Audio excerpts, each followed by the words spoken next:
Hello, everybody, and welcome back to the WR Podcast. I'm Joey. I'm Tommy. I'm Pops.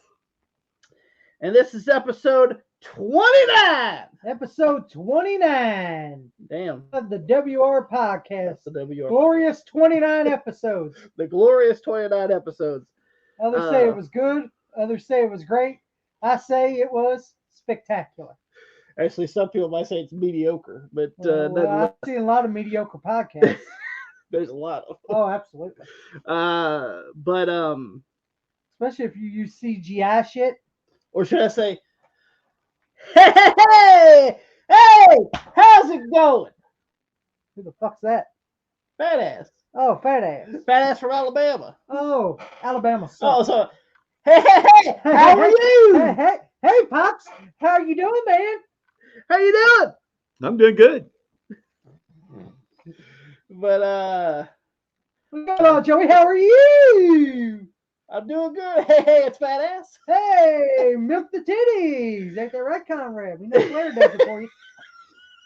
He just went out and just threw out his name. Fuck it, don't care. Fuck his mediocre podcast. They all suck. Mediocre motherfucker. But nonetheless, Mooch. just like his father-in-law, the mooch. But this ain't a bad motherfucker. He's a fat motherfucker.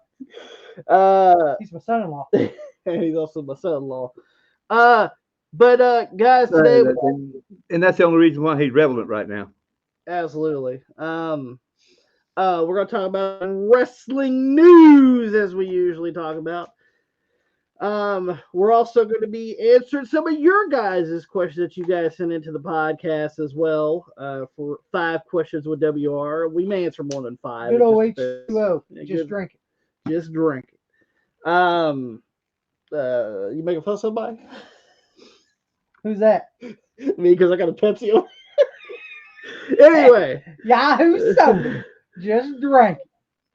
But we're gonna answer your guys' questions. No Mount Rushmore this week. We did that last week. We did that last week. So this one's going to be a question, a 5 questions this time. That's right. Let's switch it up here. Well, that being said, Tommy, let's go ahead and get into some of the wrestling news. Let's get into some of the dirty sheets. The dirty sheets. I know someone from New York loves dirty sheets. He sleeps on one.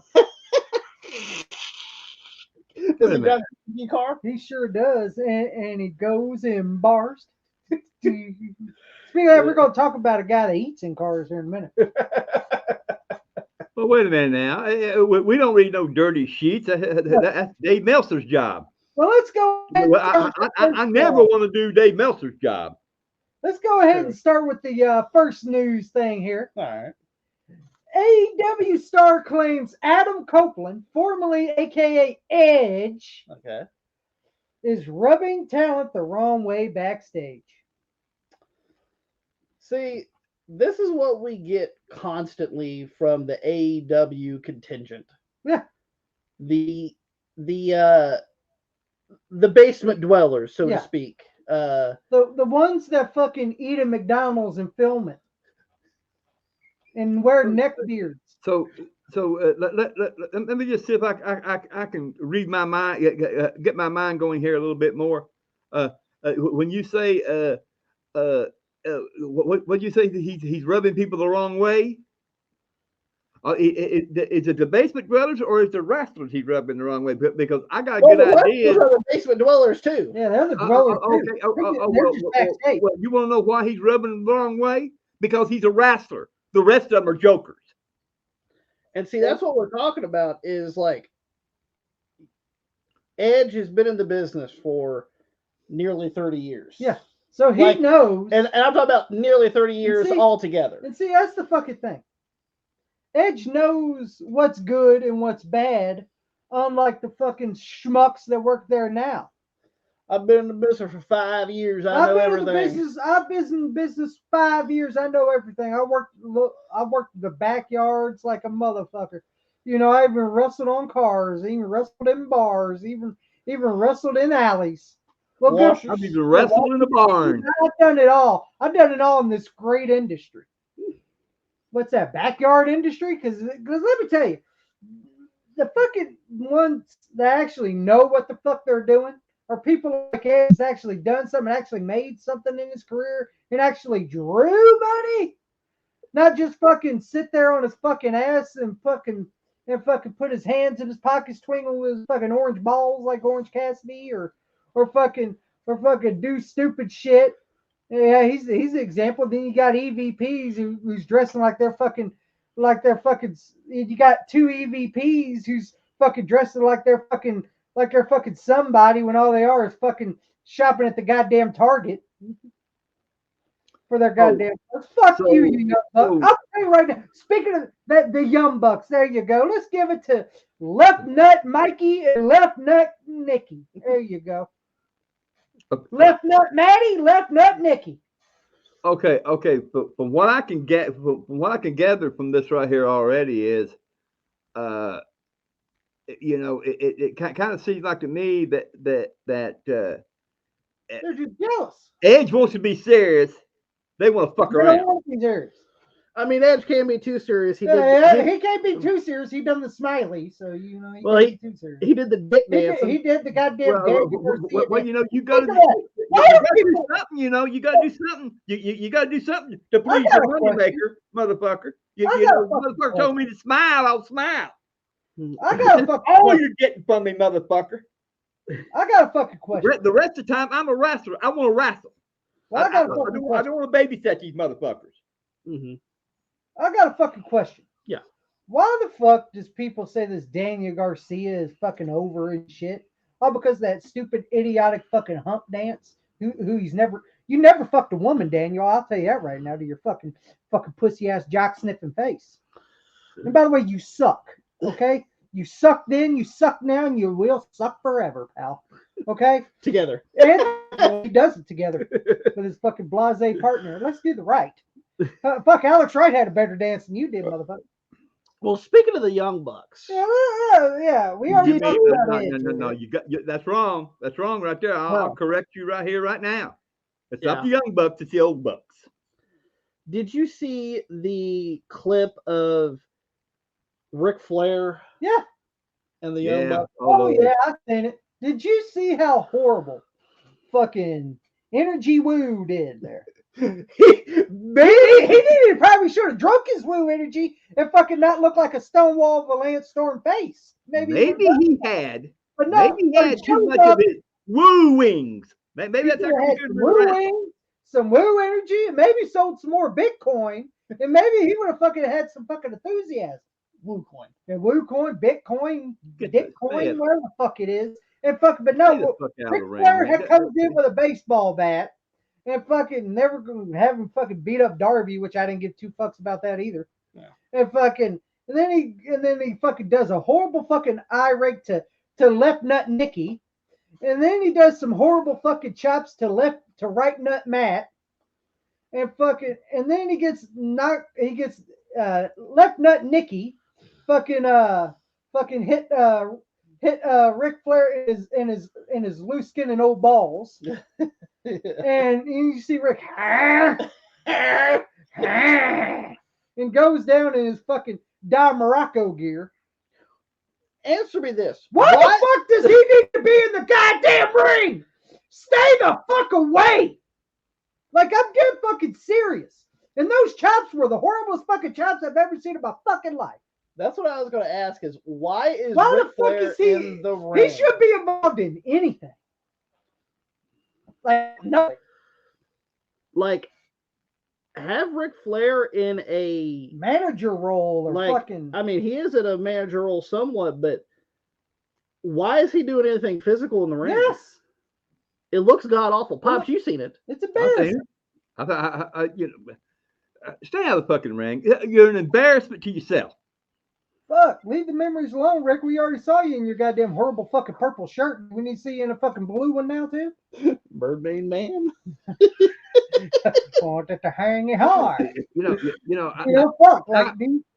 I hold Ric Flair. I did anyway. Hold him in high regard. I want respect for him. But now he's out there acting like a motherfucking fool. He can't chop with a fuck now.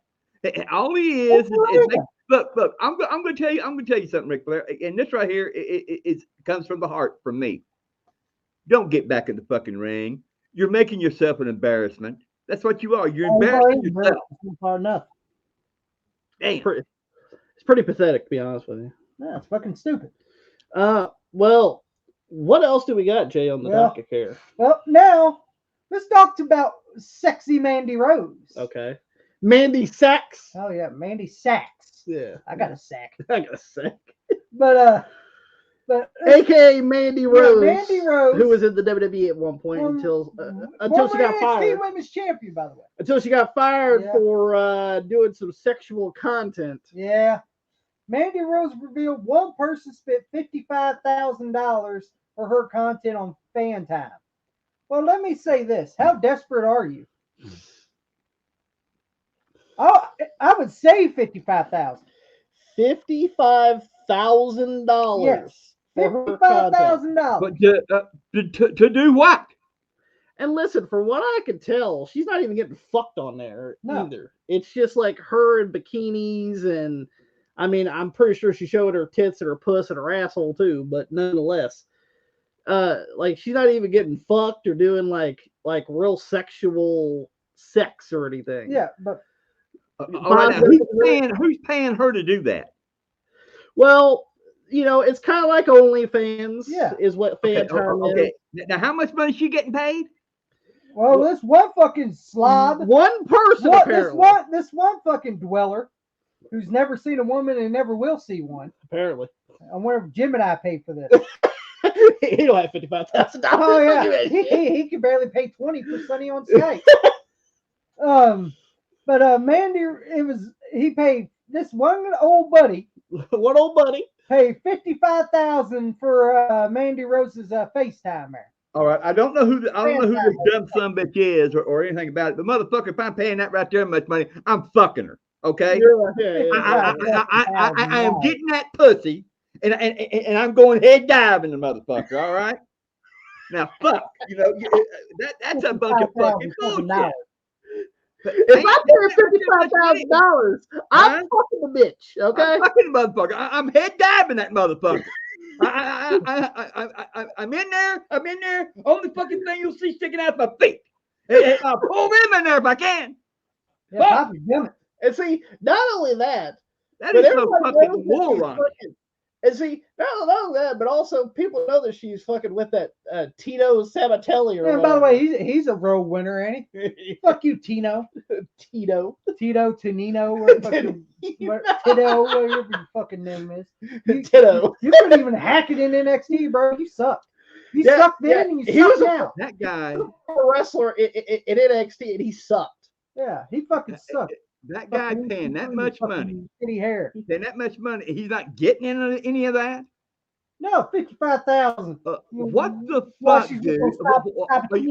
I gotta know, motherfucker. This is me asking you personally. I want to know. Yeah. Are you fucking afraid of it? Hey, I'll tell you right now. Because motherfucker, I'd be all the way in that motherfucker. Hey, old buddy, did you smear the screen? You better get an would you pounding your meat to the TV? Because not me, baby. I pay that much money. You're coming to my house and you ain't gonna leave till I say so because you owe it to me. Did you smear your Acer screen? This guy paid $55,000 just for that. For video and pics. Are you? It's like I said before. You know, I ain't the only one that said it. You know, let me just tell you this, fucker. Your food and your money got partied, okay? And see you also seen that what's her name did a collaboration with Mandy Rose too. Lacey Evans. Yeah. Did you see that? Yeah. They did. How much did she spend? Stuff, huh? How much did she spend? Well, I'm not sure how much somebody spent on her, but she left the WWE and right now she's doing fucking the same thing Mandy Rose is doing. Yeah, pretty much doing the same thing that Mandy Rose is doing. So Mandy Rose and her got together, right? So what was that session? A licking session, or was that pussy licking? Shit. I'd rather watch that than what Me I did. too, man. I mean, at least, All I fucking but, seen but them do was fucking goddamn in their yeah, bikinis together, and I was like, yeah, yeah. is that it? That's what $55,000. But $50,000. Fuck that. I'm in that pussy. $50,000. I'm in the pussy. Feet sticking out. Just drowning right there. Head first diving in. You got pull pops out by his toes. That's But and a little bit of a fucking minute of it. But like, who the fuck does this? I don't understand it. I mean, Me neither. I did see that. I did see on the big shout out to the Born Leaders Wrestling Podcast. Yeah. I did see that Damo signed up for Kiera Hogan's, and she didn't show anything, and he goes, "I'm going to unsubscribe." Yeah, I don't blame him. He gave it a chance, and Damo's like, fuck this baby. I'm getting off this motherfucker. When that made me laugh. Yeah, Damo goes, fuck this. This is all You you want show. goddamn, she just showed me Instagram pictures. Oh, fuck this, I'm going to unsubscribe to this. Yeah, that's a smart move. If I ain't seeing no ass or no titties, I'm moving. I'm moving Yeah. along. No pay. No booby. I ain't paying to watch. I ain't paying I can look that, that up on big Instagram. amount of money for you to be on for you to be on for you to be on my fucking laptop. I'm paying you the money to come to my house where I can fuck your ass. That's what I'm doing. That's right. But yeah, fucking moron spent $55,000. You fucking moron. Anyway, on to the next one. Oh, next topic. What we got? Yeah, I'm tired of that. Let's just move on. She got her money from old buddy. She stole from old buddy. Now this, hey, Levante, All the money from old buddy. right now. Hang on, Pop. This time, Levante, Mandy Rose stole from old buddy. You're damn right. Hey, I gotta agree. Mandy Rose stole $50,000 from old buddy. Yeah. Mandy Rose stole $55,000 from old buddy. Here's the thing. Now I'm in the next one. O'Shea Jackson Jr. AKA Ice Cube's son, Ice Yes. Cube Jr. Ice Cube. Well, it's true. Yeah, pretty much. Hey, I'm gonna say Straight Outta Compton, great fucking movie, by the way. In fairness, I don't know too much about Ice Cube's son, to be honest with you. And when Tommy told me O'Shea Jackson Jr., I was like, who the fuck is that? And then I showed him and he knew. Yeah. All right, O'Shea Jackson Jr., which is Ice Cube's son, he said some things. Oh, God. He said some things About the precious thing of black and yellow. Black and yellow. Not the Steelers here. We're talking about the goddamn AEW here. And he said, and I quote, And you quote. that how am I supposed to know who these people are if people don't tell me? He was on Chris Van Vliet's show. Yeah, which he sucks, by the way. Which I don't care for Chris Van me Vliet neither. personally. I think he's a leech. Pretty much what. Do you know what his original content was supposed to be? Who? Chris Van Vliet. Nope. His original content was he was supposed to be like interviewing like movie stars and stuff. Oh, that's why he went to the wrestling bit. And then some of the people that were in Hollywood didn't really want to talk to him, so he's he like, went into wrestling. Of course he did. The second career, let's go into wrestling. Yeah, let's go to my second career. Because I couldn't hack it in Hollywood. Because I couldn't hack it With in my Hollywood. fucking spiked black hair. And my goddamn white ass teeth. Mark. Marky. But here's the thing. He said basically saying what everyone's been saying. What we've been saying for the past nearly 5 years. Yes. God damn it. Yeah. And thank you, O'Shea Jackson Jr., for saying what needed to be said. Even though we've been saying it for Even though we've been saying it for 5 fucking years, but at least he gets it. Yeah. Hey, he said that I have friends at AEW. There's people there I like in AEW. But how am I supposed to know some of these people that you show? Like, give me a backstory. And he's 100% right. Because, like, when you're talking about UFC, they show... backstory of each person. Also in the WWE. WWE, the hell, when Andrade, they showed him and telling him why, gave him vignettes. Why is he back? And Yeah, stuff. why is he back? You know, and all this. I like that helps people know who this person is and why Why they're there. and why they're there. A purpose. A purpose. A reason. And here comes the fucking heat. Here come the dwellers. Here They comes, glommed on. Here they clumb. Oh, someone said bad things about my precious wrestling company. Your company could suck my nuts. How you like that? To be honest, fuck AEW. And fuck the fans too. Because they're the reason. Fuck you, AEW fans. How you like that? Stuck this. I'm with O'Shea Jackson Jr. on this. Me too. Like they're fucking stupid. All right, Pops, you grew up watching wrestling. Yeah. And you grew up watching wrestling in what era? The 70s mostly? I watched it in I watched it in the 70s. And you watched a little bit in the late 60s. In the late 60s. But listen, you know, I don't know how these people do this right here. And all friends wrestling, that's what I call it. I just call it all friends wrestling because, you know, anybody's there, they bring their friends in. It doesn't matter. Nepotism wrestling, we'll get into that too. Oh, there's some shit. I got some tweets for y'all here, man. In every match that I know, you know, even if the guy is no good, they give this guy a backstory. Why is he here? Well, what's he gonna do? And they show film clips of it in other places to get the people know who he is. It doesn't matter if he was a shit or not, but at least he gets exposure. They did this all in the 80s. They did this in the 90s. Like there was fucking vignettes. Yeah. Imagine this, Pops. Now, Jerry the King Lawler was the rule of the roost in Memphis wrestling. Yes, he was. Right? Yes, he was. And he faced everybody from the likes of Nick Bockwinkel, Hulk Hogan, Ric Flair, even to oddities of like Kurt Hennig for the AEW Championship. Even in bringing in other characters that people may have not known. For instance, Kamala, for instance. Let's go ahead and go with Kamala. Let's go ahead with Kamala. Okay. Kamala was made in Memphis wrestling. That was the first character that he was known as in Memphis, besides him doing some jobs, of course. Yeah. As just James Harris, which was his real name. Yeah. They seen something in him and they're like, hey, we can probably repackage him into something and make a bigger name out of him. Well, they made the Kamala gimmick. And, you know, he's from, Uganda. Wearing face paint. He has, the fucking... the fucking skirt thing. Well, not skirt, but the little loincloth and stuff.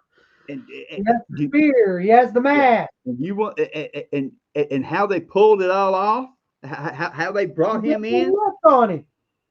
This right here is how they brought Kamala in. If you people want to know, I mean, you people that don't know how to do this shit. On Memphis wrestling, leading up to him facing Jerry the King Lawler, he had matches at the shows on television, beating people, being dominant. Yes. They also showed vignettes of him in other territories. Working for other promoters. Yes. They also showed vignettes of him in Uganda, even though it was in Jerry Jarrett's backyard. Which was the woods in his backyard. And they showed all the aspects of who this guy is. He's a and dominant wrestler. Why you should Why you should care care about him? about him? Why is he a threat? Why is he a threat to Jerry the King Lawler? What is he going to do to Jerry Lawler once he gets a shot at the title? And you build to that at the Mid-South Coliseum for him to face Jerry the King Lawler, and people had their side. Who are they going to choose? Are they going to go with Jerry the King Lawler, or are they going to go with this dominant new wrestler that came in the territory of Kamala? And here's how this all started and happened. What Jimmy Hart did to get all this right here going was to say one thing. I'm putting a bounty out on Jerry Lawler. Any wrestler I can get to come in here and destroy this man, I want him in here. I'm paying big money to bring these stars in this arena right here. This area where I want Jerry Lawler out of wrestling permanently. Why not when you see somebody like Kamala coming in there? You know that something bad is gonna happen to Jerry Lawler. And that's how they built that up. That's how they build that up. You see that? And what did they do?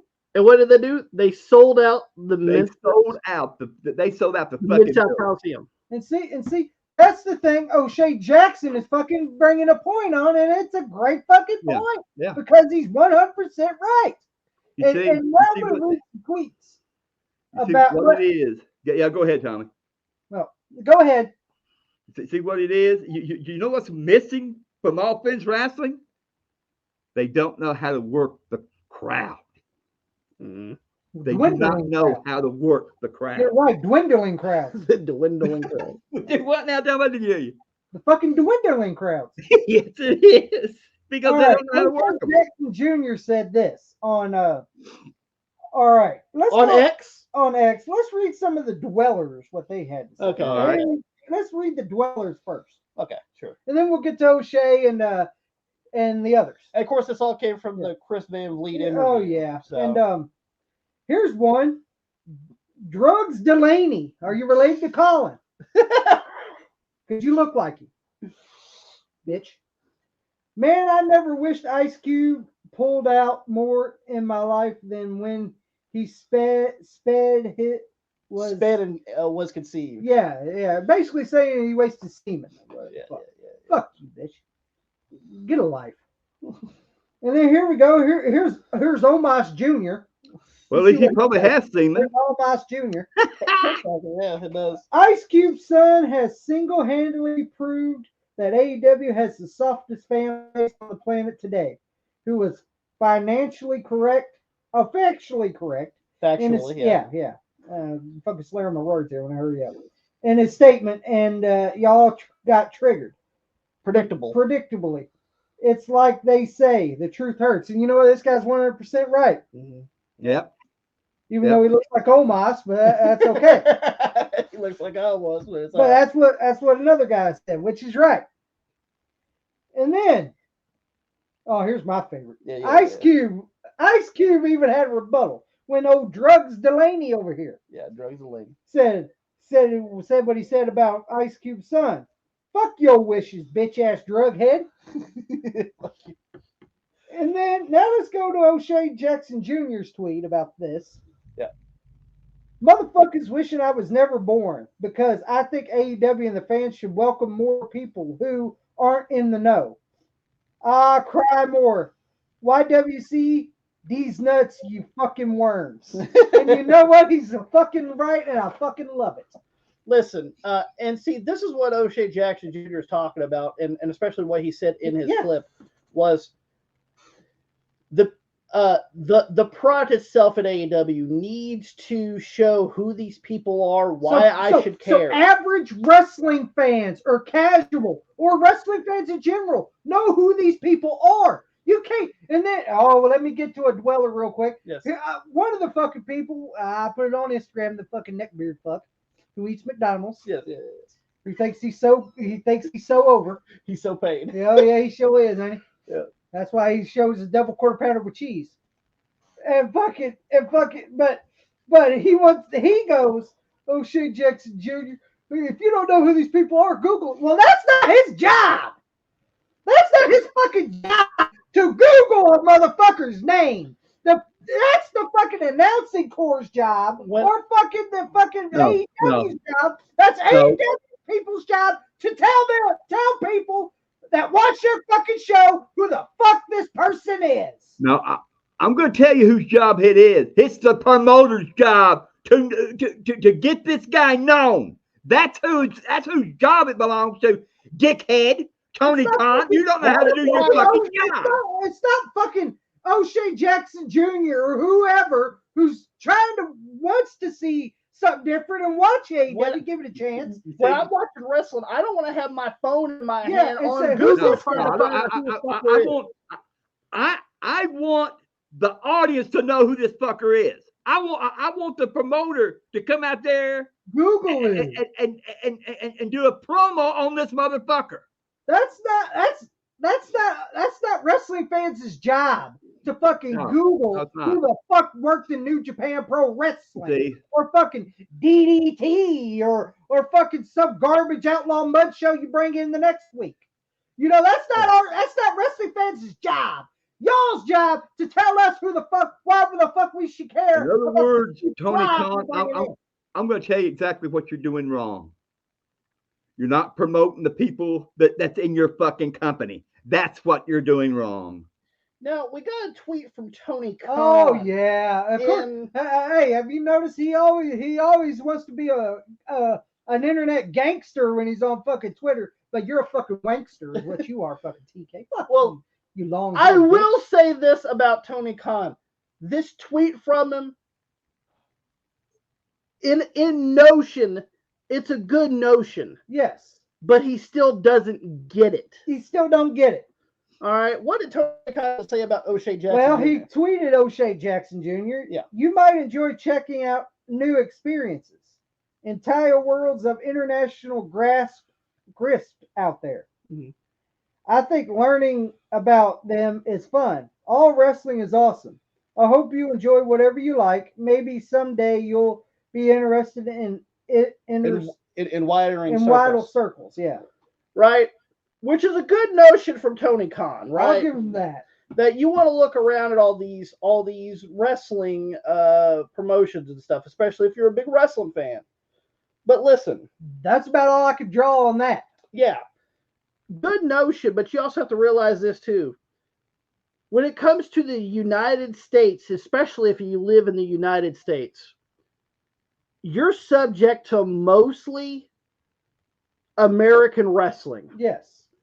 You get a little bit of Japan wrestling, a little bit. You get a little bit of Mexican wrestling, but majority of your wrestling is going to be the American style of wrestling.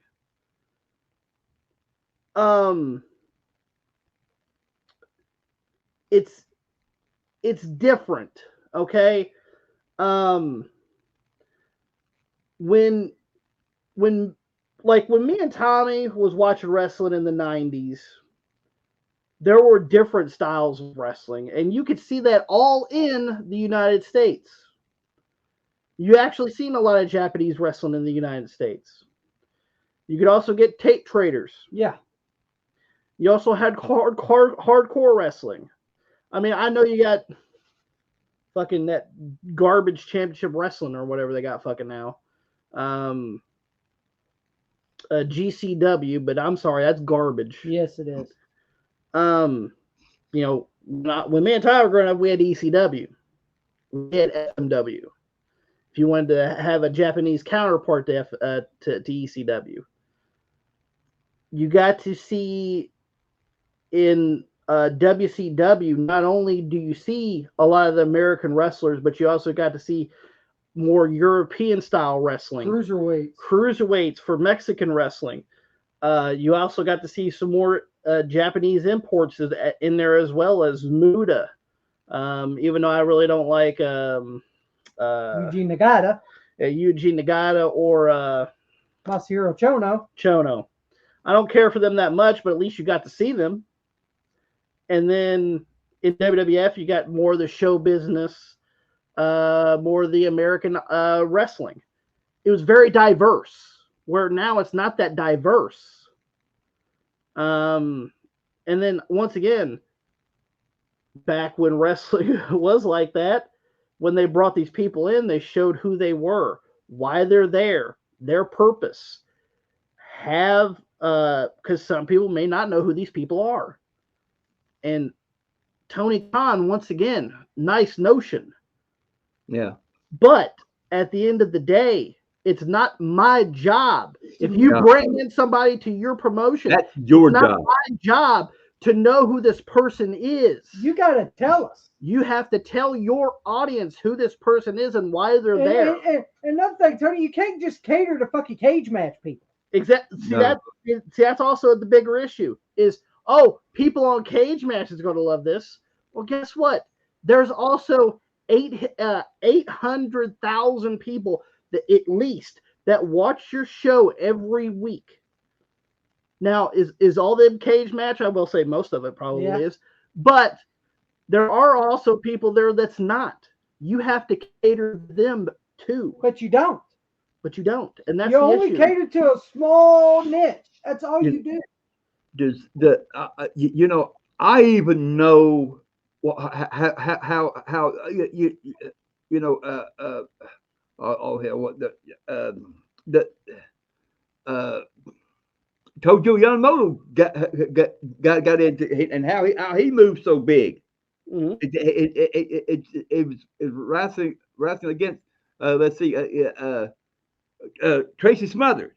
And they had him against Tracy Smothers. Well, Tracy Smothers didn't like him because you know, but they made the thing that you know uh, his father was in Vietnam.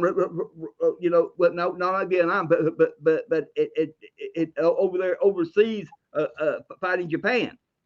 He was they had it like he was you know he served his time over there, but he come back all you know like you know he come back, but still yet you know he had the effects of the war just like everybody else, but they played it into the play, you know.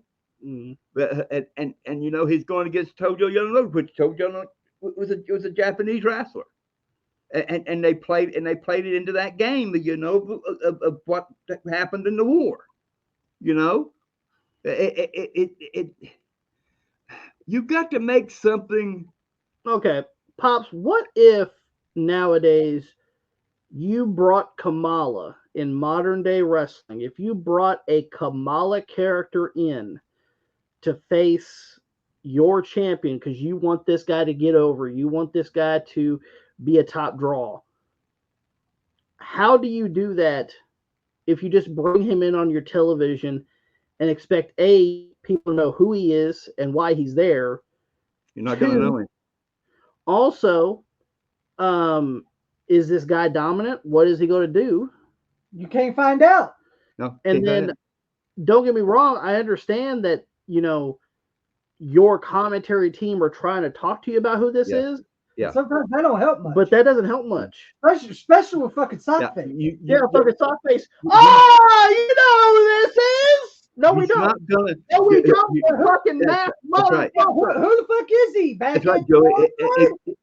If you brought if you in this era, if you brought Kamal in, not giving exposure, Everybody not knows. showing him, and other wrestling corporations, you brought him in there. He's just going to be dust in the wind. That's all he's going to be. You're not going to get him anything. They're, you know, if you're not going to promote this guy that is coming in to take on your champion, you're the you know you're good guy, and you don't show him doing other things, show what he can do in the ring, then it ain't gonna be no good to bring this guy in because nobody's gonna give a fuck. And see, that's what O'Shea Jackson Jr. was just talking about. Is if you're gonna put these people on the show, you need to figure out a way. Inform people. You got to tell people who these are. You need to inform people on who these are and why you should care. And the AEW fans just blasting him about this, and it's fucking ridiculous. And you know what? That's why I'm gonna be honest, I hate modern wrestling fans nowadays. Mm-hmm. Because If you're not in the know, as they say, you're not a smart mark, you're not a fucking hardcore wrestling fan, then they think that you're fucking garbage. yeah. And Well, and I'm and, and it's fucking sorry. ridiculous. You know. I'm sorry. You know. Yeah, Yeah, I don't know who I like Brian to see. Keith is. Don't give a fuck. Do I like to see you know a cage match? Yes, I like to see blood, but I don't want to see blood all the time. That's like I don't like nobody digging at their fucking scrotum to get the blood out. you know. I don't like that shit.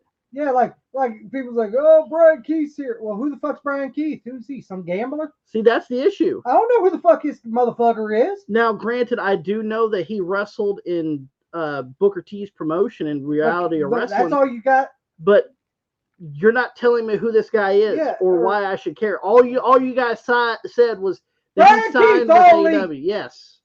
Well, who the fuck is he? Who is he? Why is he here? Who is he?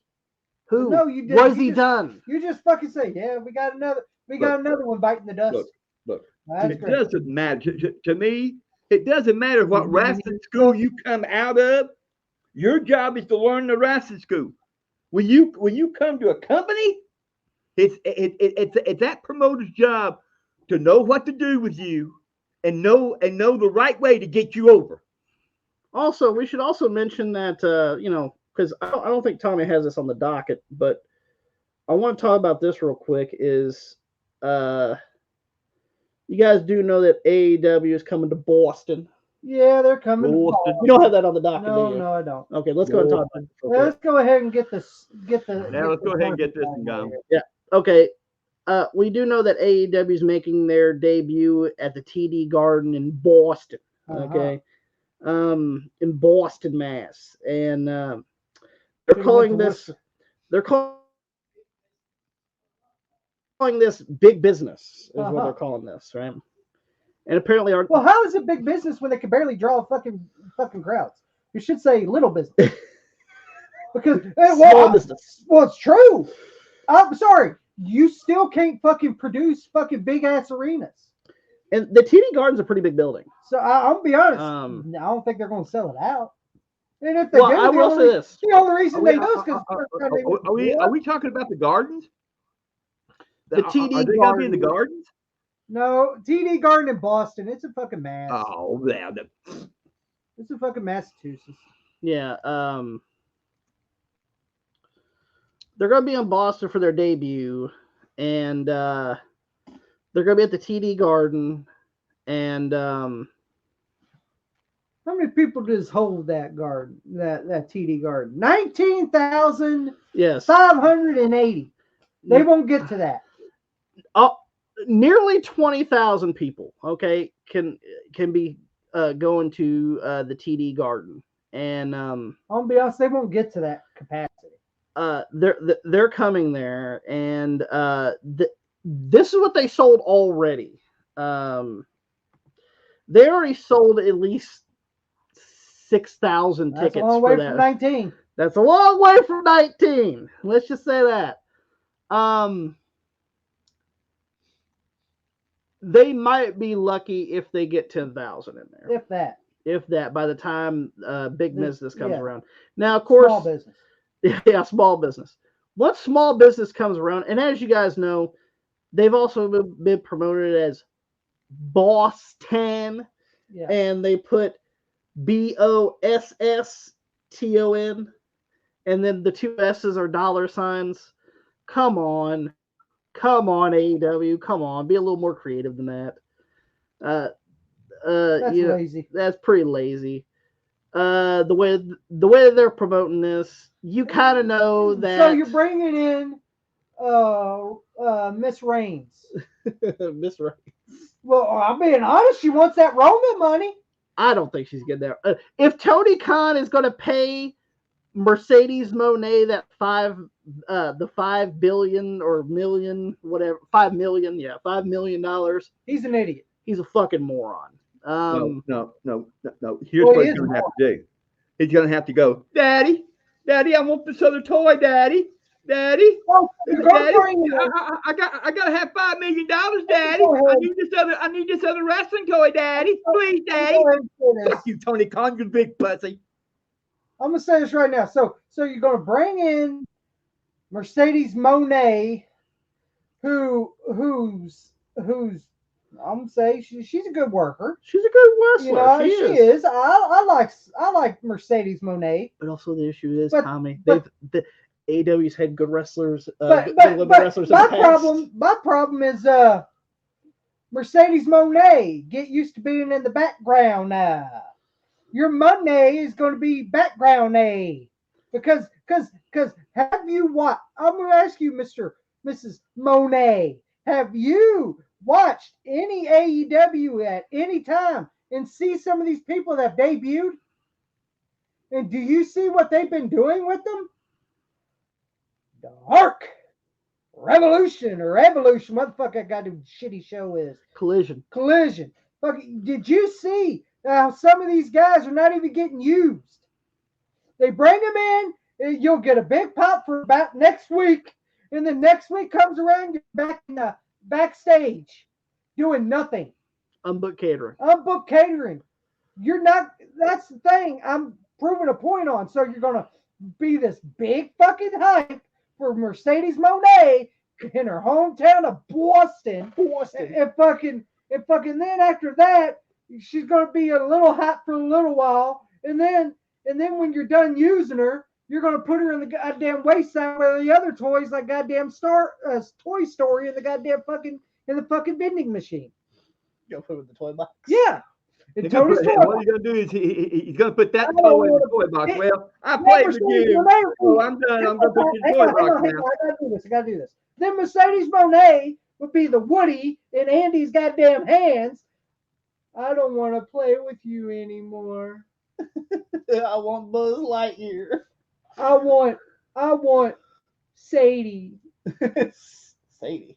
Or what the fuck that goddamn red-haired bitch was on goddamn I fucking... do not doubt that he's going to draw. That's what's going to happen.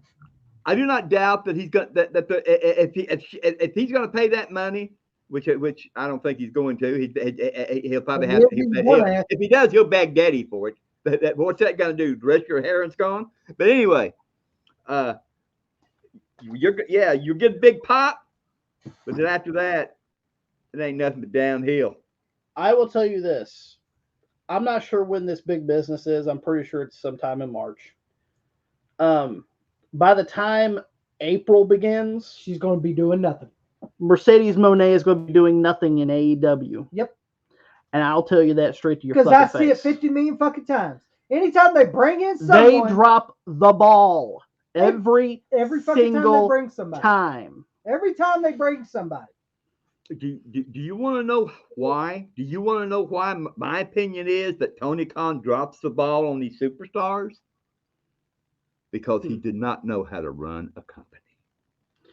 And why do you think some people, when their contract comes up and says, boy, I'm glad my contract's up. We're going to be getting to that soon. We're going to get into that here soon. But Tommy, what else do we got on the docket here? Now, WWE had their elimination chamber. In Perth, Australia. Yeah.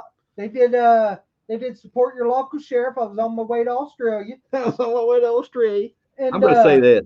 And I'm going to say this straight to Tony Khan right here, right now. Yeah, go ahead. If the three of us had the money like you got to build a wrestling company, we'd blow your shit out of the water already. I don't even want to do it. Yeah, I'll move on. Especially with the goddamn talent he has, I'll pass. Yeah, no, I'm not talking about with his company. I'm talking about our own company. We blow shit out of the water. All right. Now let's talk about Australia. Oh, on their way to Australia. Fuck Tony Khan. We're moving on. Austin Theory gets heated after a reporter calls wrestling fake. Did you see the video? I did see the video. And you know what? Austin Theory did a great job. This was in Australia. Yep. They did some media because of course they're coming to Perth. They're coming to Australia. Of course you're going to get some media. They're going to have some media. They're going to bring those superstars to like news stations and other buildings in Australia to promote the Elimination Chamber being there. And one of the news stations had Austin Theory there. And, of course... Here comes a fucking jamoke. One of the station managers, I guess, or the host of the show, whoever it was fucking dogging professional wrestling. Yeah, he called Theory fake. Well, listen here, pal. Like he said, you can't walk a damn day in my shoes, bro. Yeah. You want to come here and treat me like this?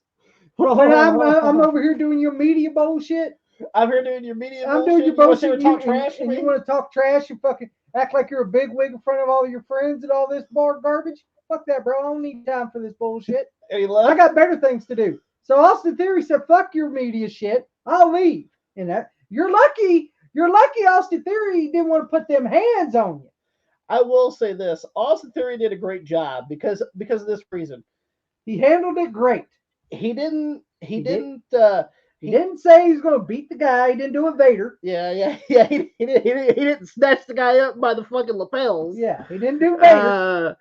He Pretty didn't much. do no Dr. D. David Schultz. Yeah, he didn't. He didn't do Dr. D. No, he didn't do Doug Schultz. Dr. D.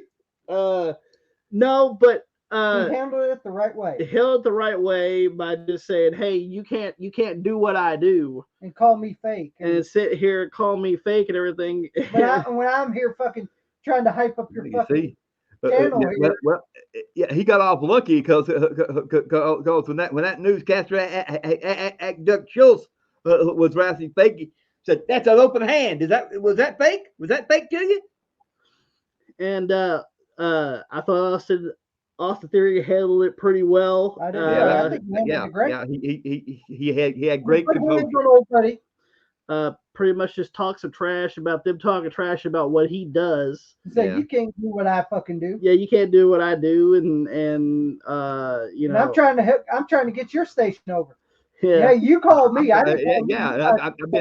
I'm trying to put your ass over. Well, hell, it's just like that one guy in wherever that place was that called Orton fragile or whatever. Yeah. And he goes, oh, you want to sit here and talk shit to me while I'm here? You know, call me fragile. Say I'm fragile again. I'll headbutt your teeth through your skull. Do you understand me? Orton handled that perfectly too. Yeah. That's the thing. You don't bring people on your You show don't that bring- bring fake pieces You of don't shit. bring fucking wrestlers on your show and disrespect them like that. Mm-hmm. When they're trying to help you out, help your station out. Some wrestlers. Now, granted, I'm not sure if this was a manager that did this. Yeah. If he did, he's a fucking moron. Or if this was just a host of the show. And by the way, if he's a moron, he might get fired over this Mhm. because you're bringing in somebody to do this, and the guy didn't do it because you were an asshole. Yeah. Here's the thing. Here's the thing. Some professional wrestlers take real. I mean, some professional wrestlers like their profession so much and know about the business, how it really goes. You know, and you disrespect what they do in the ring. They take real exception to that shit. And as they should. Yeah. This is what they do for a living. And boy, and dude, you don't know how fucking hard it is to be a fucking professional wrestler. Mm-hmm. So what the fuck are you talking about? All you do is fucking sit there in your goddamn fucking black leather chair and fucking read questions. Fucking put the Cheetos chips on the chair. Yeah. Fucking Enzo looking fuck. The Enzo looking fuck. All right. Do you agree? Do you think Austin Theory handled it perfectly? I think he's a real gentleman under the circumstances. If it'd been anybody else, they'd have probably showed him what was fake. All right, let's go. You ready for the next topic? I'm ready. You ready for the next topic? We'll go back to Tony Khan on this one. No. Well, yeah, Technically. That's another TK. Let's not go back to Tony Khan. Yeah, it's another TK segment here. Well, it's not about Tony Khan, but somewhat about Tony Khan. It's somewhat. You know the Wrestling Observer, Mr. Dave Mouser, as Pops calls him? Mouser. I call him the mouse. Fuck you, mouse. Eat some cheese, You bitch. you fucking Which we'll get into Meltzer. really cheap motherfucker. Right. But he has that Wrestling Observer newsletter, which don't mean a goddamn thing in my opinion. Yeah. Fake.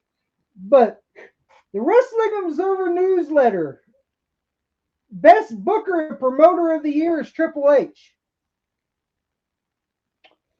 Yeah. Now, granted, he has multiple stuff that come out, and of course, most of the time it's always AEW positive. Bias. Yeah, pretty much. Well, that's because you know why that is, don't you? Because he's scraping Tony Khan's cock.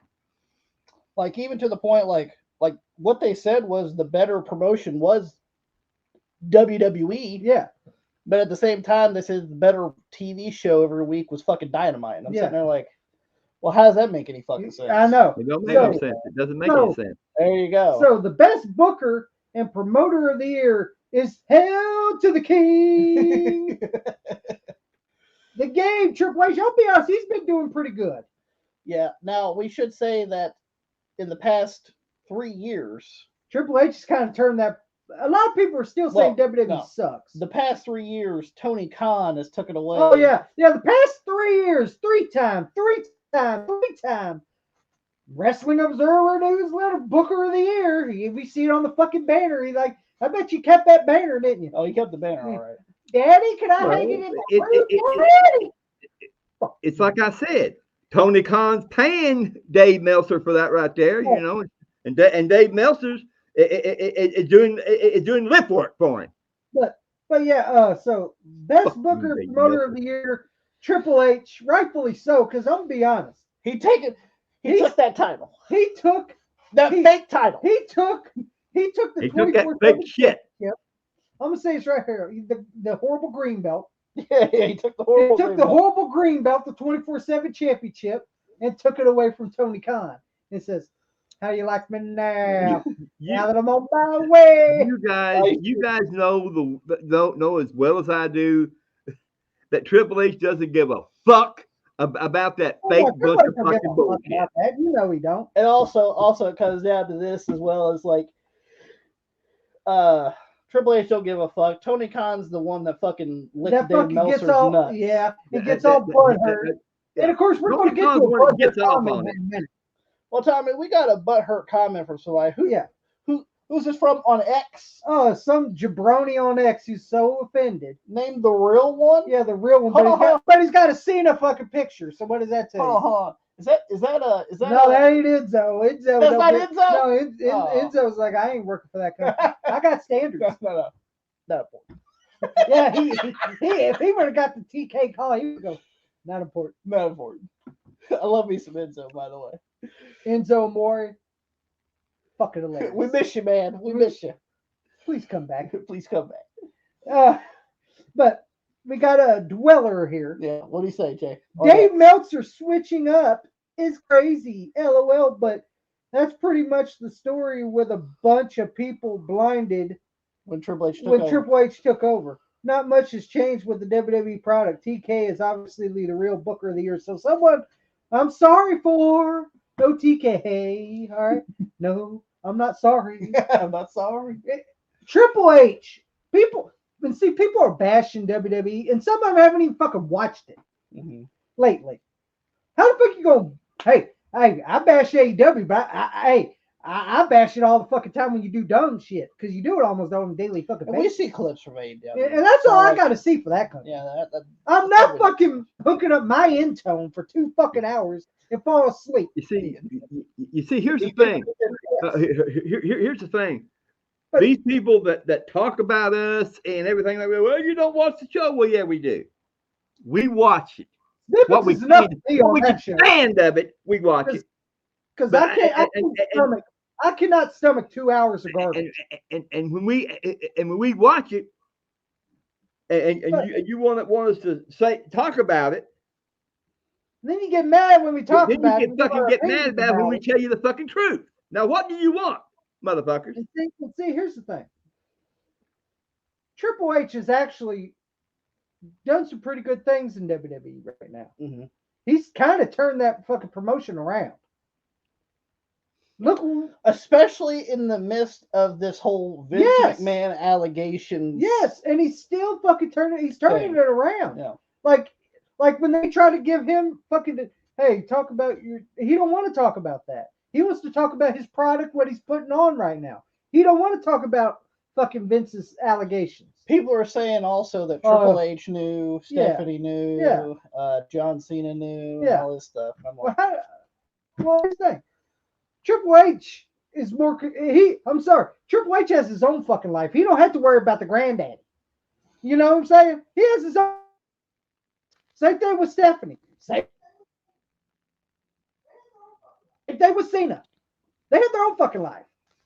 And that's the thing. Like Triple H is fucking cooking WWE right now. And actually, it's gotten a little bit better.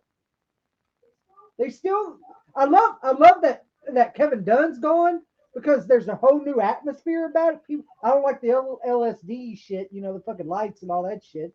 But I like how some of the cameras are like where they have like a 3D where you walk into the arena, and fucking shit like this. Like that's innovative.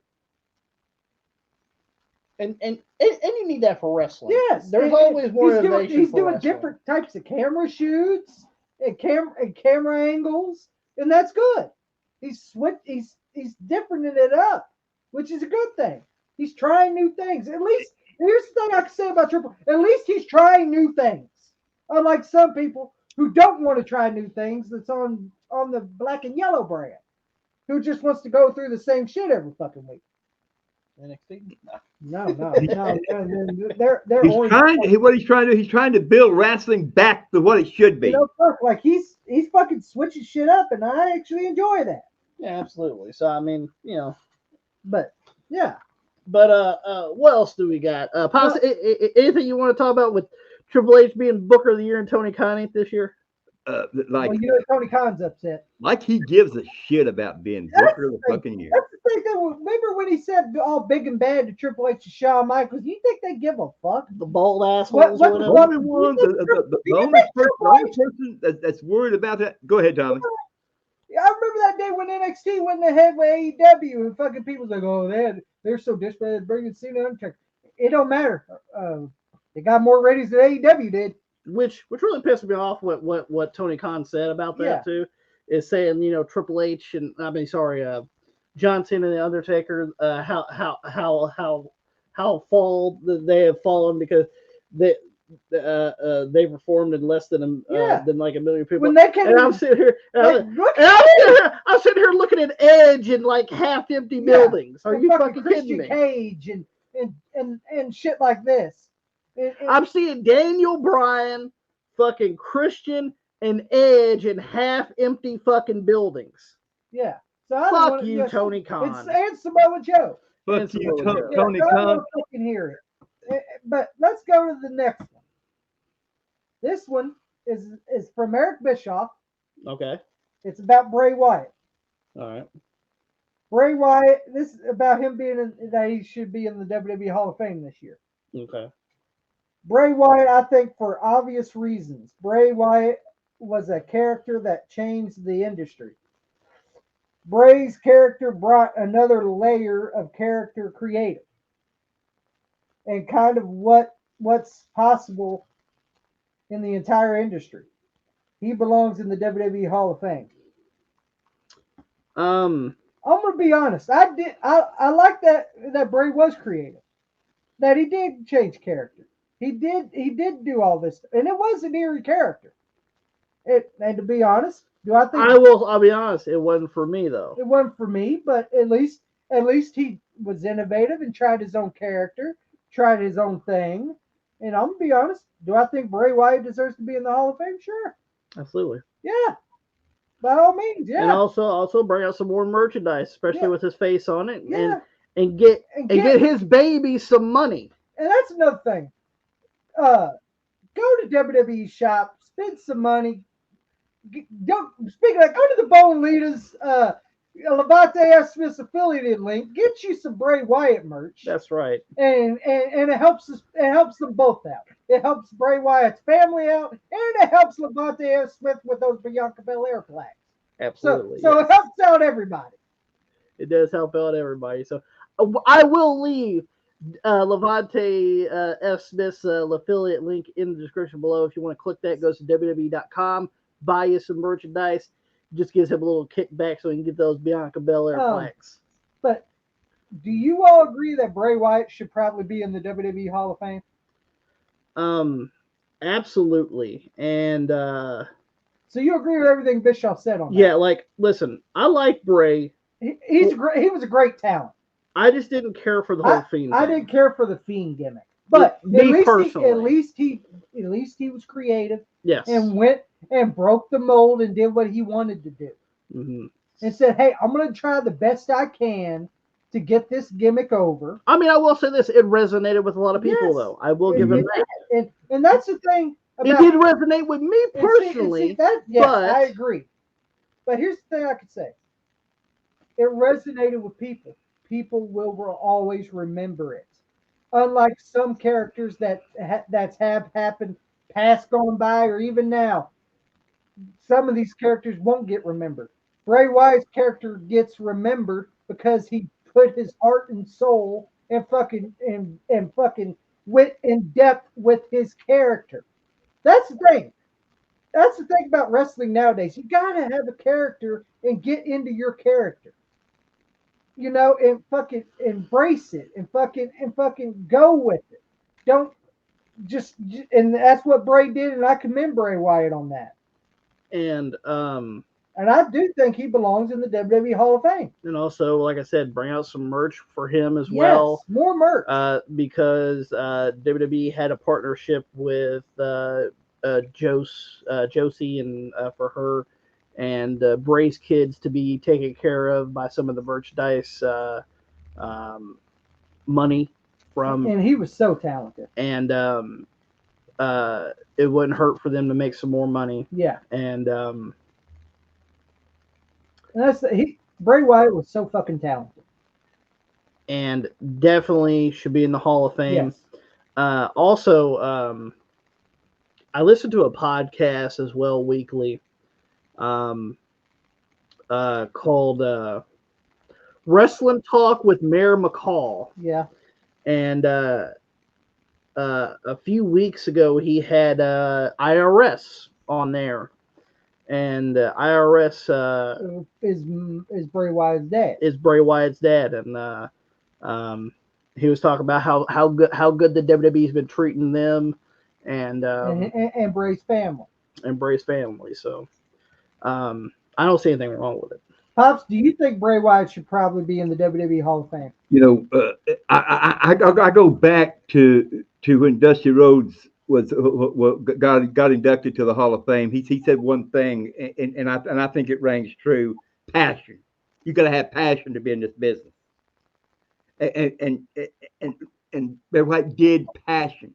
He involved a character, and he went with it, and he showed passion to put all that heart and soul into his character. That's passion. Yes, I think he should go to the Hall of Fame. Yeah. All right. On to the next one. This week we had some wrestling deaths. Yes, we're going to talk about those as well. So let's go ahead and get into one right now. Ole Anderson passed away this week. Yeah. You know. He passed away a couple days ago on February 26th of 2024. Yes. And I believe he was 81, if I'm not mistaken. Yes, 81. Yeah, 81. And we're gonna talk a little bit about Ole, what we thought about Ole, and some just some memories of Ole Anderson, and then we'll talk about him in a second. Okay. Yeah. Well, I already got it. But Ole Anderson, original member of the Four Horsemen. Original member of the Four Horsemen. Also, he teamed with his brother Gene as the Minnesota Wrecking Crew. Mm-hmm.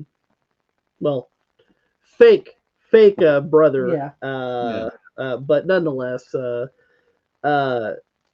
because Gene Anderson was an original Anderson, and he brought Ole in to be his brother, and of course from there we got Arn Anderson. Yeah. Who looked oddly enough like Ole, which was fucking nuts for them not to be fucking related, because they look fucking, they did. They look close to like brothers for real. Even though legitimately they're not, but they look like it. The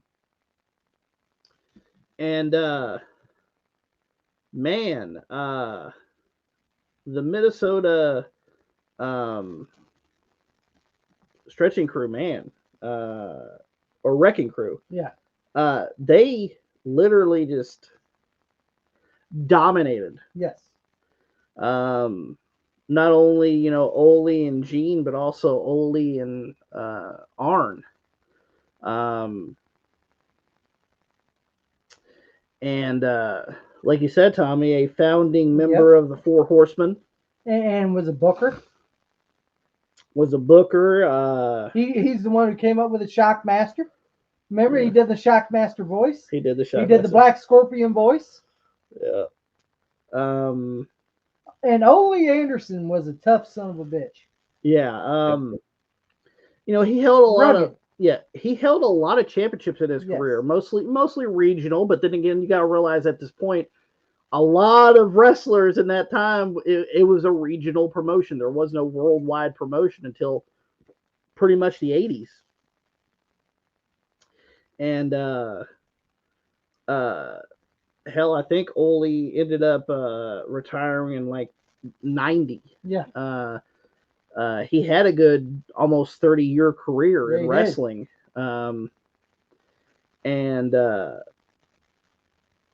very knowledgeable. And if he didn't like you, he'll let you know. Oh yeah. Yeah, from what I heard, I mean, like even Cornette talked about it. He said that Ole Anderson didn't like him at all when he first met Cornette, and then like later on down the road, he got to know Ole a little bit better, and he goes, Jimmy, you weren't so bad. I used to thought you were a dumb fuck till I met a bunch of other dumb fucks, and you moved up the ladder. Yeah, it sounds like Ole Anderson. Yeah. So, and hell, fucking, notably, Ole hated Vince McMahon. Yep. Yeah. Just for just everything, really. Yeah. Even to the point that like he fucking only tried to meet Vince, and Vince and Ole goes, "Fuck you." And he walks away, and then like years later, he brings Linda with him. He goes, Ole, this is me. This is my wife, Linda. He goes, "Fuck you, fuck you, and fuck her too." That's what Ole said. He goes, "Fuck you and fuck her too," which is fucking hilarious. But Ole's one of them fucking tough motherfuckers. And speaks his mind. Speaks his mind, and didn't give a shit. Yeah. Like he said, didn't give a shit. Like when he had had his son Bryant in Smoky Mountain and was doing some promo work. Yeah. For WCW, well, at the WCW Power Plant, and Bischoff seen it and shit, and was trying to fire Ole over it and shit, and he goes, "I'll fuck him." Yeah. So Jim Cornette told the story about that. Jim said, "You ain't gonna get in trouble over this, are you, Ole?" Fuck him. But like he did some stuff in for booking for WCW. Not only that, but he also did a lot of bookings in the early 80s as well. Yes. In Georgia Championship Wrestling. He even did some booking for Jim Crockett. Yep.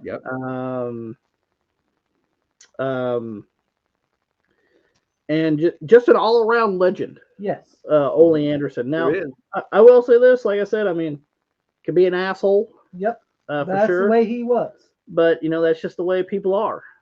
And hell, I'm an asshole. Tommy's an asshole. I'm proud of it. He's my son, but I'll tell you the truth about it, he is an asshole. You can be the same way, old man. I'm only an asshole when somebody rubs me the wrong way. And Tommy rubs you the wrong way all the time. These motherfuckers fight about everything, but nonetheless, Ole, I'm not sure that they haven't really said what he died of, but we do know that he was going through stages of dementia, as well as just being, 81. That's tough to get around, and but definitely an all-around legend, and at least WWE did acknowledge his death. I did see the little Ole Anderson uh, tribute on was it Raw? Yeah, it was on Raw. And anything else you guys want to talk about, Ole? Yeah, I think I said about everything you said about Ole Anderson. I agree with it. Pops. I know the matches that the Rock and Roll Express had with Only and Arn, and Ricky said that wrestling Ole Anderson was just so easy. It was like a night off. Yeah. He said and that right there time I guess Ole was the booker. And he said he knowed how to do business. I mean, he even says that's how come that Ole put the titles on us because he knew that these guys has got to get over. Yeah. So he knows business. Ole was. I mean, he wrestled the biggest part of his life. I mean, if nobody. You see that right there is what gets me about these young guys still to say, Ole, if I was a young guy breaking into the business and wanted to be a wrestler, I'd want to talk to people like Ole Anderson. Hey, how do I do this? How do I make myself better than what I am? But these young guys, they don't want to do that no more. They just like to go around acting ignorant all the time. And our condolences to Ole's family. Yes, indeed. Yeah. Rest in peace, Ole. And another one passed away this week. He passed away February 28th of Yes. 2024, a couple of days after Ole. Yes, Virgil. Virgil, which was a little shocking. Yeah, it was. Or as we should say, Mike Jones. Mike Jones. Who? Mike Jones. Virgil. Olive Garden native. The Olive Garden native. The meat sauce boss. The meat sauce man himself. Meat sauce, baby. Free breadsticks, baby. And Virgil passed away at the age of 61. Yes. Pops, you know Virgil as another name in the Memphis territory. Do you remember that? In the 80s? Do you remember his other gimmick in the Memphis territory? I remember him being there. I just don't know what his gimmick was. Train Jones. Soul Train Jones. Oh yeah, Soul Train Jones. Yeah, him and Jerry Lawler had this little thing going with each other. Yeah, they had a match. Yeah. I mean, he didn't look, like he looked. Of course, it was later years, but he was back then. He was a decent wrestler. I mean, let's just put this right here. Wait,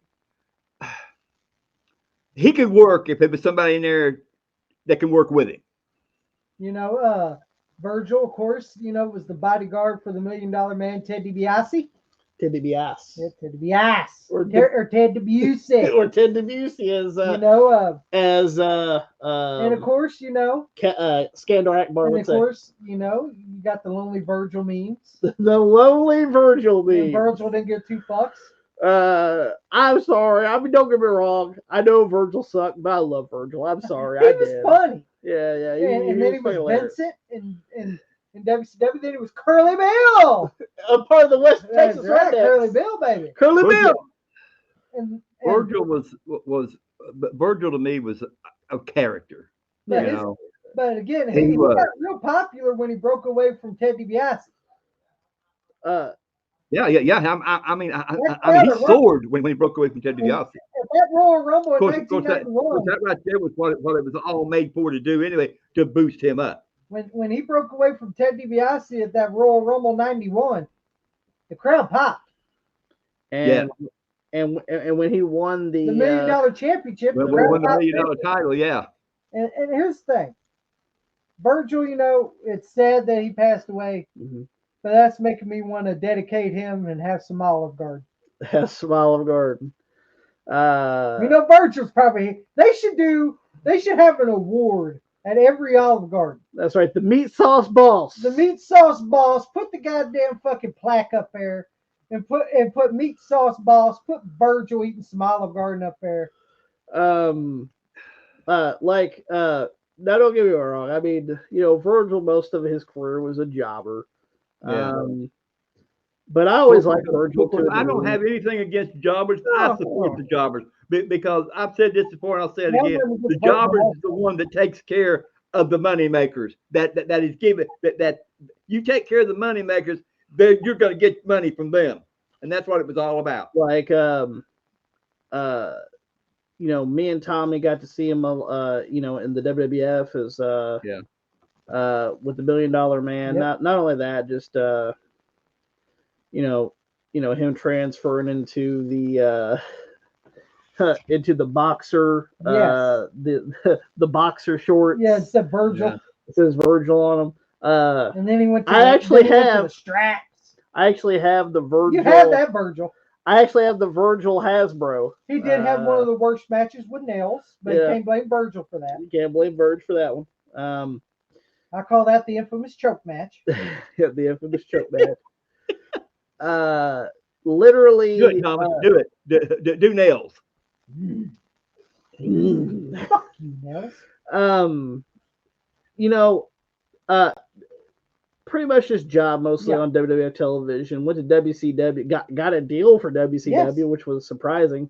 Yeah. And then got a was part of the NWO, mostly the B team of the NWO. Yeah. That's our B team thing. We know B team members coming out. The B team. World Order. So Virgil as a wrestler, like I said, if he had somebody in there to work with him, he could work. I mean, he could take a hell of a lot of bumps. I mean, hell for and then of course in the early 2000s he's known as Lonely Virgil. At these damn wrestling. At these damn wrestling conventions, Virgil sat at the table. Ted DiBiase on the fold and Virgil, WWE superstar. Virgil is going to be remembered as a hustler, man. He's a hustler. Virgil is going to be remembered for the rest of his life. That's right. People are going to know Lonely Virgil. People are going to know who Virgil is. That's right. And thoughts and prayers go out to Mike Jones's family. Absolutely. And everything. Mike Jones. That's right. Fucking Virgil. The original Mike Jones. That's right. The original. Is Virgil. But I mean, he went to a lot of conventions in the 2000s, had his table there, had the $1 Million Man Ted DiBiase folded where it just says and Virgil. Yes. And selling his pictures. Tommy, he will also live in infamy on YouTube where he has the thing with Scott Hall where Scott Hall went over to the you table. You can tell Virgil didn't get 2 fucks. You see Virgil, he didn't care. Like, you selling pictures. He's fucking Scott Hall comes to his table. He goes, damn, where's all the Virgil pictures? Yeah, where's all the Virgil pictures? It's always Virgil with somebody else. Virgil with Ted, Virgil with the NWO, Virgil with this, Virgil with that. Oh, where's where's the just Virgil pictures? Let's put him down because that's where we remember him the most. Yeah, let's just lay him down here because looking at the lights because that's how we'll remember Virgil the most. But I like Virgil. Yeah. And before we get started on another topic, there's a topic I want to bring up. Absolutely. Because I didn't have it in here. Yes. Did you see the video of Ryback? Oh, where he's making fun of the wrestling fans. Yeah. Yes. Yeah, fuck this fat back ass. Fucking neckback. Yeah. Fucking Ryback's making fun of wrestling fans. But we're going, I'm a wrestling fan. I'm a wrestling mark and all this. Making fun of fucking shit. Making fun of wrestling fans. Well, here's the thing, Ryback. We're the ones who pay for your fucking bills, bitch. Well, not me personally. Fuck you. Yeah, fuck you, Ryback.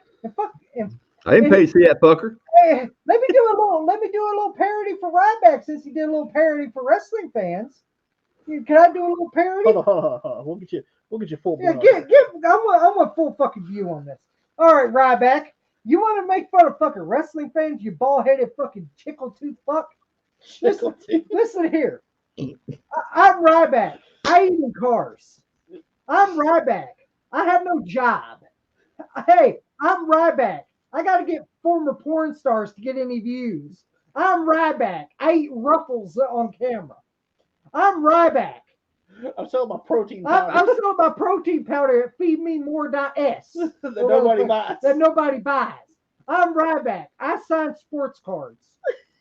I'm Ryback, who don't have a job. I'm Ryback, who people want me to fucking retire. I'm Ryback. Who tries to get kids fired at Taco Bell? I'm Ryback. I tried to get a kid fired for Taco Bell because he told me the truth about CM Punk, and I can't get a job. I'm Ryback. I'm a hack. My name's Ryback, Ryan Reeves, and I'm a hack and a jamoke. That's right. That's what you are, you fucking bald-headed fucking ogre-looking fuck. Fuck you, Shrek. You all right, Pops? Goodbye. Just had to throw that out there because I saw that shit and pissed me off. Yeah. Trying to be relevant, motherfucker. No one gives a fuck about your Dumbo ear ass. Pops, anything you want to add? Meat on the table. McDonald's on the table. Yeah. Every pie meal, that's what you are. Virgil, he Oh, he we're was a talking character. about Ryback, Pop. He will be missed. And Ryback, Sorry. fuck Ryback. He was, I never was, but he tries to be relevant when he ain't. So fuck him. All right, now let's go to the more topic. I had to throw a little fucking teeth back in there. Dave Meltzer, as Pops say, Mouser. Mouser. The mouse crawled out. Are we gonna talk about this motherfucker again? Yeah, this will make. This was on his podcast But this is coming from a guy with a dingy apartment. Yes, true. But let's go ahead and see. This is what Dave Meltzer said. Show him that dingy apartment. Go ahead. Show him. The dingy apartment. Look at that apartment, boy. What the fuck is that? That's his apartment. That's his apartment complex. I mean, what is that? What is that? Is that him standing there or sitting No, there? he's just sitting there through the roughing the paper, sir. Clean your shit up. Clean that room, bitch. Clean that mind, bitch. But anyway, yeah. But he says poor people don't. Yeah, this was on his was on his podcast with Brian Alvarez, who's another road winner. Yep. He said poor people don't like AEW. Yes, he did. Now we'll say this: like that was the screen capture that most people got. He did say it. Yeah, he said it. But that's not all he said. But yeah, but pretty much what he was saying was that no one buys pay-per-view anymore. Yeah, he's talking about pay-per-view. And by the way, AEW's got to go to these fucking markets that are high end, and they go to the high end people, the ones that look like the Monopoly guy. You know what I mean? Yeah. You know what I mean? You know what I mean? All right there, Waylon Mercy. Waylon Mercy. But fucking he said no one wants to buy well, they give them away, pal. They give them away because they can't fucking sell tickets. He's talking about how WWE's pay-per-view business is doing pretty well because they're on, Peacock. And then AEW is not doing so well on pay-per-view because they don't have a streaming service. You got to buy it through pay-per-view, and you're spending. And that's fucking $50, fucking $100. And I agree. That's fucking meal right there. That's fucking something. You're fucking right. Fucking, here's how it is there, Mouser. You're fucking right. Because poor people have to survive in this world because motherfucker, you ain't gonna get poor people now. You're a fucking Trump son of a bitch. What would you do, pal? What would you do, you fucking wrinkled up prune? What would you do, you fucking wrinkled up prune? Would you rather spend $50 or whatever, $100, where the fuck their fucking pay-per-view is? I think it's 50. Well, $50 on a fucking AEW pay-per-view, or spend $50 on something you need. Rather It's groceries. Well, yeah, groceries or you gotta pay a bill. or a bill or something that you know. I'm sorry, I'd rather pay my bills than fucking. And then of course WWE's a little more affordable. Yeah, It's $10 a month. yeah, a month, pal. So you say hey, the poor people don't like? Yeah, well, here's the thing. If AEW is so great on fans, why do they smell like BO juice? They're spending all that money. They can't They even spend buy all the that other. money. They live on fucking goddamn McDonald's. sardines No, or McDonald's. no McDonald's or get it until the sunrise and fucking they spend up. Gorillas for, but they ain't got money. That's right. And fucking do shit like that, but they can't afford fucking speed stick. You can't go to the Dollar Tree. You can't go to the dollar store or the Dollar Tree. It can't spend $1.25 or fucking $1 on Power Stick or Speed Stick. Clean that BO up. Like, Fuck you, Prune Dave. Fuck you. I mean, granted, like what he said is pretty idiotic. And Well, once he's again, always an idiot. you know, if you can buy a pay-per-view, some people will buy a pay-per-view. Some people won't buy a pay-per-view. And I'm sorry, I got better things to spend $50 on than a blase fucking AEW pay-per-view. Mm-hmm. I could spend $50 at a fucking thrift shop, which would probably be more useful. Could. No, it will be more. I would spend $50 at a fucking Goodwill where I never buy shit. Then fucking spend it on a fucking AEW pay-per-view. I'll buy that fucking big dookie fucking poop scooper. Pooper scooper. I'll buy that shit. But he's saying that because they can't get people to buy their pay-per-views, that they need to go to places that have more Which they can't draw there either. fans. But then again, they can't draw there either. Yeah, that's the point. That's the point. It doesn't matter where the fuck you go. Yeah, like if you have more money or not. If people aren't interested in your television show or your wrestling, they're not gonna go, Dave. Yeah, and here's the thing, WWE. Let me just say this. They probably go in low buildings. No, they have. They draw. Let me just say this. People show up Right here, right now. What was it? 2 weeks ago, I think. AEW was in they were in Phoenix, Arizona, and I think they only drew like 3,000 people there. To their fucking show, where WWE's been there, I think at least 2 or 3 times at in Phoenix as well, at the same place. The same place, Dave. venue. The same fucking venue, Dave. And they're drawing 7, 8, 10,000 people to the building that AEW only drew 3,000 to. It's because your show sucks, Tony. Yeah. And Dave needs to realize that, Dave. They need to realize that. Go ahead, Pops.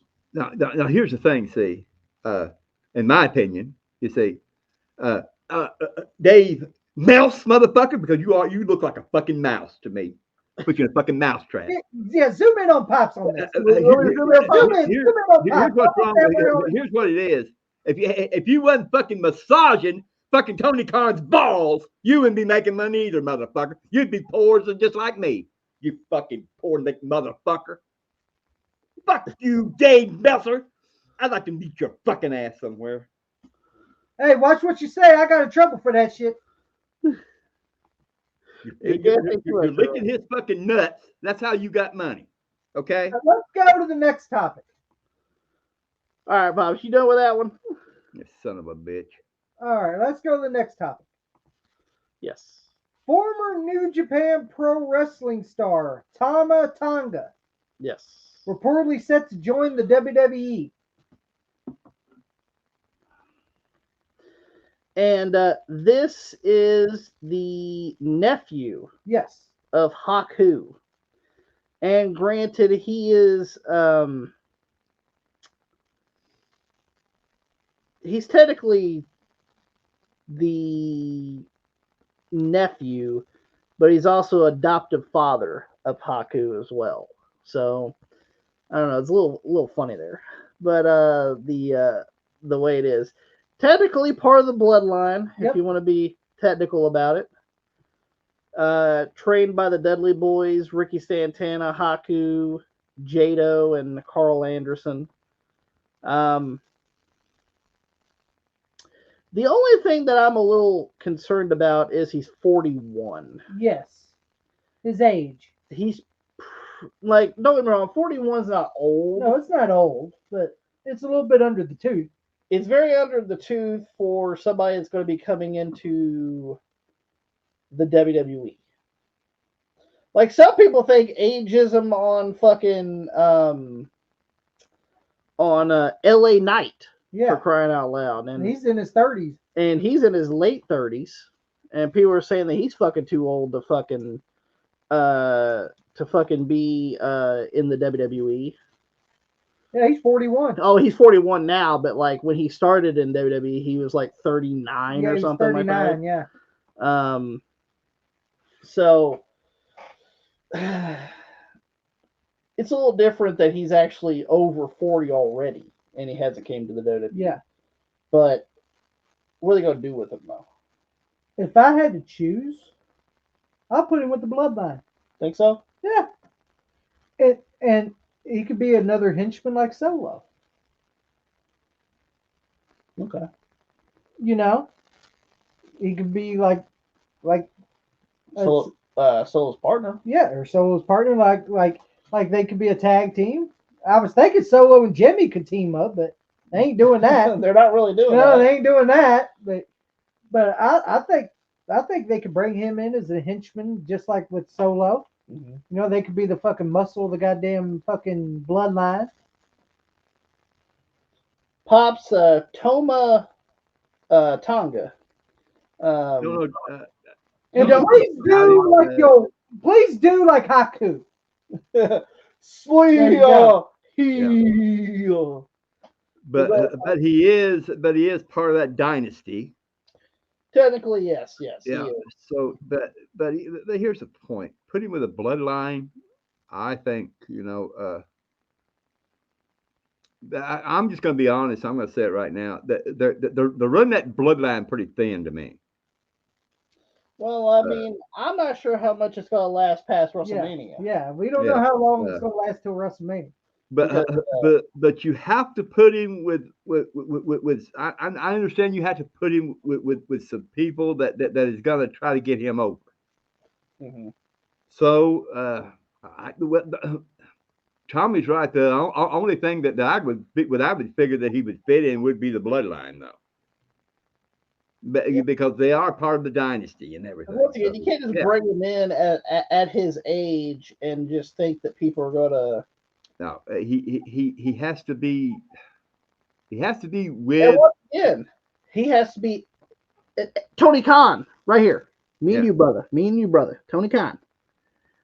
He has to be introduced to the WWE audience, because some people may not know who he is. Fucking idiot. Anyway. But yeah, you ready for the next story? Y'all ready for the next story? Yeah. Go ahead. Do you want to say something real quick, Pop? Because I cut you off. You want to say something? I'm just going to say that Joey's right. And the best way to do that right there with him, he's part of the dynasty. That would be a way for him to come in. Mm-hmm.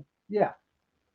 And on NXT this week, Ty Dillinger, Sean Spears returned to WWE on NXT. And he hit Ridge Holland. Yeah, Ridge Holland, baby. With a chair. Yes, he did. And I'm going to be honest. Mm-hmm. Good for Sean. Good for Sean Spears. Because I'm going to be honest. In AEW, he was underutilized badly. And if you guys do not know, I think it was, what was it, a couple of months ago? Yeah. Sean Spears decided to went out of his AEW contract. Yeah, he wanted out of his AEW contract. And shockingly, he comes back to the WWE. Yes. Have you noticed that everyone that Tony Khan has signed is either wanting out of their contract or just wanting to leave. Because he's been there since what, 2020, Yeah, maybe, and to be or honest, 2019, yeah, something like that. yeah, Pretty much, and, yeah. and he wasn't getting utilized. Like the only time I remember they started using him was when he was, I think it was with the Revival and Tully for a little while. As the Pinnacle, or Yeah, whatever. and he wasn't getting used. Mhm. And then he was the chairman, and they didn't use much with that. And fucking so Ty Dillinger shows up on NXT Big Pop because Big everyone Pop. knows who he is. Mhm. And to be honest, he got that perfect 10 gimmick over. Mhm. And that's Sean Spears is a great fucking talent. He Yeah, is. yeah. He's a good fucking worker. And see, we knew this when he was in OVW, And Yeah. and I'm glad because he's back. we knew him in OVW because him and, well, shockingly, the guy who's going for the World Heavyweight Championship Cody at Rhodes. WrestleMania, Cody Rhodes. They Sean were the tag team champions. Sean Spears and Cody Rhodes were the OVW Southern Tag Team Champions for quite a bit while in OVW, and I think Cody went to the WWE. And then Sean he was called Gavin Spears. Well, Sean first stayed in OVW for like another year. Yeah, and then he got the call up to go to that fucking horrible ECW as Galvin Spears. That's Gavin Spears. Yeah. Horrible. Yeah. But yeah, I'm happy. And then he went to FCW, Yep. and he started to be Ty Dillinger, and then he was in NXT, got released, and then went to AEW, didn't do much, and now he's back in NXT. he's very underutilized in He is. almost every place he did go. But if I had to choose his claim to fame, he was more over, in my getting betterly used. At least he was either losing or anything, but he was getting used He's getting used. in WWE a lot more than he did in AEW. That's So to be honest, hey, NXT needs some more talent. Pop Oh, shot oh. Spears. So Here's the thing. Hey, it's a good sign. Here's the thing to me. I have watched snippets of All Friends Wrestling, and I've seen a pattern, and I'm just going to mention it, that the people that Tony Khan hires from WWE, he uses them people to try to get his people over. That and that it's not working. What's we got, Tommy? All right, we got Drew McIntyre has re-signed with the WWE. Yeah, a lot of the smart marks. That, They were all butthurt. yeah, they were like, "Oh, he's going to go to AEW." I doubt Nope. it. I doubt it. Big Money Drew is going where the money is.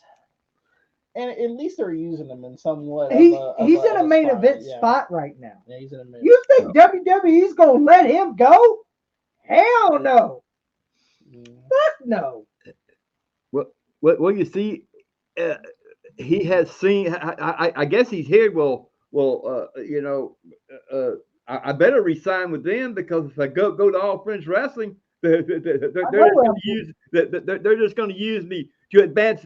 I'm going to get their that guy. big AEW pop, and then a month later, you ain't going to hear nothing from me. Yeah, Valentine. you'll be back there. You'll be back there eating catering. Yeah, Then it would be time to play the Boulevard of Broken Dream. that's right. Now Drew should play the song. Absolutely. But And all the Friends Wrestling, marks are all butthurt about. Oh, I thought he was coming. and then some of them are saying Sheamus is showing up there. Like, what do you? I Like, doubt it. I doubt it. You think claim to fame, watch your ass is gonna show up there? Hell no. Wash your ass. That's right. He's gonna show up there. Yeah. And on to another story. Matt Flip Flop Riddle, Oh, who has giraffes out of his butt crack, yes, he did. Yeah. revealed that he failed drug tests on multiple occasions in WWE due to cocaine intake. Did you do that with Tony Khan there, Matt? Did you do that with Matt? Huh? Did you do it, Matt, with that? Did you do a few lines? Well, see, this is the issue. What do you think why WWE got rid of this fucking idiot? See, this is not a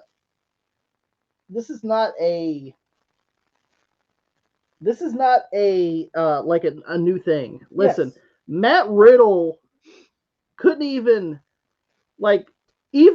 fucking goddamn that meathead himself, goddamn Dana White Yeah. talked about him How stupid he is. talked about how because Matt Riddle was in UFC Yes. before he went to WWE, and he was saying that Matt Riddle couldn't even stay sober off a goddamn fucking weed to even do fights, for crying out loud. Yeah. And And now he's in love with the Coco. he's in love with the Tony Khan.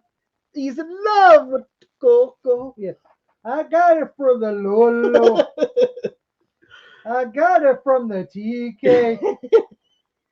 Well, Didn't get it from Swole. here's the thing, when I first seen Matt Riddle would come to the ring, kick off his flip flops, I just looked at the TV and I said, well, I know one thing, he ain't gonna be what the fuck. You know what? I'm gonna do like Pops did on Adam Cole. I didn't even like Matt Riddle on sight. Me neither. Okay. Because look. You're the one who ruined your own fucking career. Yeah. WWE didn't ruin it, pal. You ruined it your goddamn self.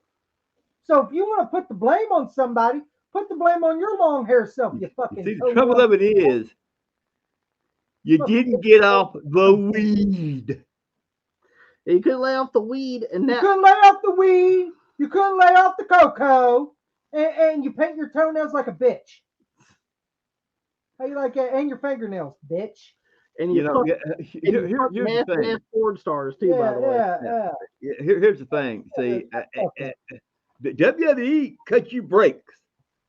Now, they gave you and they were giving you storylines. I'll tell you what I'd have done if I owned it. I'd have gave you two chances. Number one, number two, you're out the fucking door. And they gave you more. They put Matt Riddle in multiple and get the fuck out of my building. They put Matt Riddle in multiple fucking storylines, and he fucks his own self. Yeah. They were using this guy.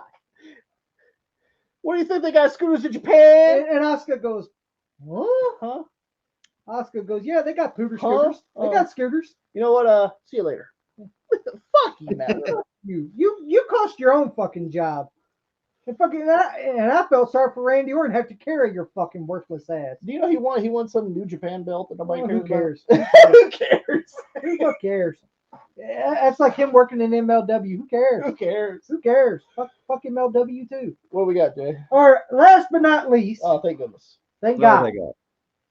We got a Then we'll answer some of your questions. Yeah, then we'll get to the fucking questions, thank goodness. A lot of fucking news this week. Yes, love it. Here, 80%. This is a fan poll here. Mm-hmm. Oh my God. 86% of fans say AEW feels less fun than it did in its early years. Oh, no shock. No shock there. See, once you do the everything that you can come up with in the beginning, the rest is you got to go towards the motion. Yeah. See, you always have new, fresh ideas when you first bring in your promotion. You gotta have some fresh ideas. Well, once those ideas run out and run thin, then you run out of ideas. Then you run out of ideas. You can't think of anything else. And then, especially when you're Tony Khan and you think, "Oh, he don't want to be my friend. He ain't my friend no more." Because that's pretty much all I ever see that promotion do anyway. Hey, here's the thing. This ain't friend business. This is business. This is real business. This is real business. I'm not here to be your fucking friend. I'm here to make money. No. I'm here to make money. I would have done the pop promo. Yeah, I'm not here to make friends. If I was your business, if I was your business in the business, and you wanted my business, I'd be like, I'm business. I want to make money. I don't want to be your fucking friend. The only damn friend to me is money. You see, no one wants to be friends. They want to make money, Tony. They don't want to be friends with you and be on fucking One Wish with Ray J anymore. So, dinner bell's wrong, bitch. Absolutely. Fucking poll's over now. The poll over now. Now we can get to some fucking questions now, finally. Yeah, we got to answer some questions. Thank goodness wrestling is over. There was a lot of news this fucking week. Yeah, there's a lot of news this week, guys. I'm glad I got through this shit. You ready for some questions now, pal? Yeah, I'm ready. I want to get that shit in the past. Let's get the questions out. The first 4 questions are asked by the same person, and it is Dropkick SoCal. Check out Dropkick SoCal's YouTube channel. I'm assuming this is Dropkick SoCal. Yeah. that says these questions. He says, "What's up with y'all? Awesome job. Got some questions here today. First of all, if you guys want to subscribe to Dropkick SoCal, we will leave a link in the description box down below. Hit the link, goes directly to his channel. Hit the subscribe button over there, and at some point we're definitely gonna have Mooski on the show. Yes, we are. Yes, yes, definitely got to have him on the show. Absolutely. But his first question is, should Punk take a part-time status to avoid further injuries in WWE? Yes, I do. Yeah, I agree. I think he should. yeah, I agree. Like, at this point, Punk is a star. And when you're a star, you don't have to be there every fucking week. You don't have to be at every show or wrestle on every show. Take the Roman. Yeah, take the Roman approach. Yeah, take the Roman approach. Do you want to be? Do you want Do you want to wrestle? Do you want Seth Rollins money, or do you want Tribal Chief to? money? Do you want tribal chief money? I want the Tribal Chief money. That's give me the tribal chief money. Give me the lazy money. Pops, do you think you should take a part-time role? I would take a part-time role. Save myself. Because I sure as hell, since I'm on top, I sure as hell don't want to get injured early. Absolutely. I mean, because hell, he's already injured anyway, and he'll he got injured at the World Rumble. I'd set back. About the only damn thing I'd probably do is send interviews in, and that'd be all I would do. Yeah. Second question is, should Braun Breaker beat Gunther for the Intercontinental or Logan Paul for the U.S. title? My pick is Paul for the U.S. title. Well, you just said it. You just said it, Mooski. Logan Paul, because he's a bitch. I hate Logan Paul's guts. At this particular time, I don't think they should mess with Gunther right now. Yeah. Leave Gunther alone. Gunther is a great Intercontinental champion right now. Give Braun Breaker to Logan Paul, because I want him to break Logan Paul, to be honest with you. You want him to Braun Breaker? Yeah, that's right. Or Steiner line him? I want him to Steiner. I want him to do the Steiner screwdriver. Remember the goddamn Scott Steiner fucking suplex and lands around on his head? Do that. Do that. Break his damn neck. Because Logan Paul, you're nothing but a fucking bitch. A YouTube bitch. A YouTube bitch. And you're nobody, bro. Like you're a horrible. You're probably one of the worst United States champions of all time.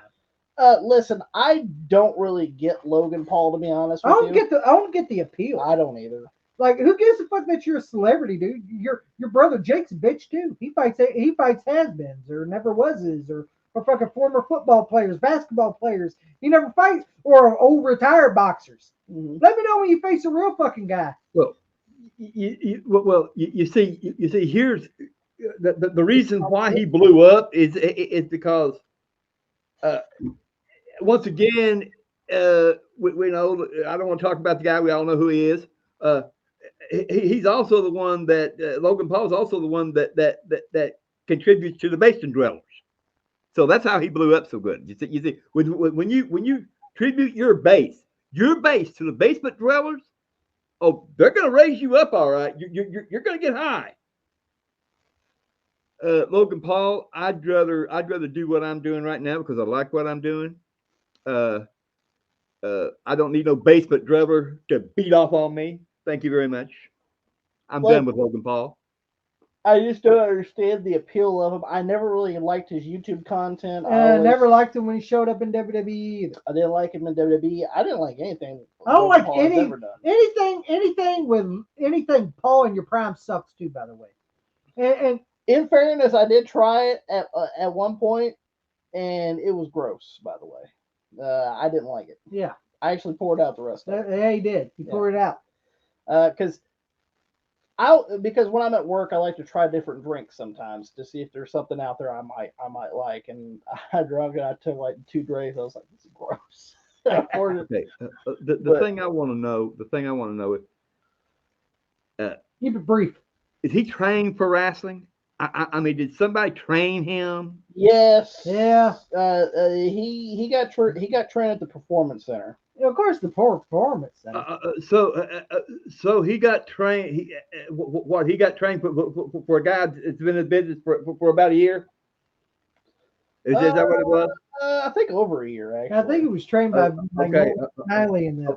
Okay. Now me being a wrestler, and I said that if I was, and they put me with him, and I'd be wrestling for years. Yeah, you want me to get this fucker over? Let him take a beating from me, then I'll get the fucker over. I will say this though, at least Logan Paul is more of a. He's better. He's better as a talker more than he is as a wrestler. Yeah. And Well, anyone can fucking talk. well, no, not necessarily. Well, yeah, I don't think his promos are that good. Well, I'm just saying if he Yeah, excels, he acts like a YouTube bitch. well, And to be honest, you are a bitch. And so is your fucking podcast. Fuck you. You like Lana Rhodes? Fuck you. that Cody Rhodes is. Yeah, remember that dumb shit? Fucking retarded. Mooskie's next question is: this one is inspired from our homies of the Born Leaders Wrestling Podcast, Oh yeah, specifically Levante.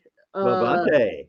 Is Sting the Shawn Michaels of WCW? Is Sting the Shawn Michaels of WCW? Yes. Yes. Who else was there? Yeah. He's the guy that never left. I consider. Oh, actually, I'm gonna take that back. I don't consider him the Shawn Michaels.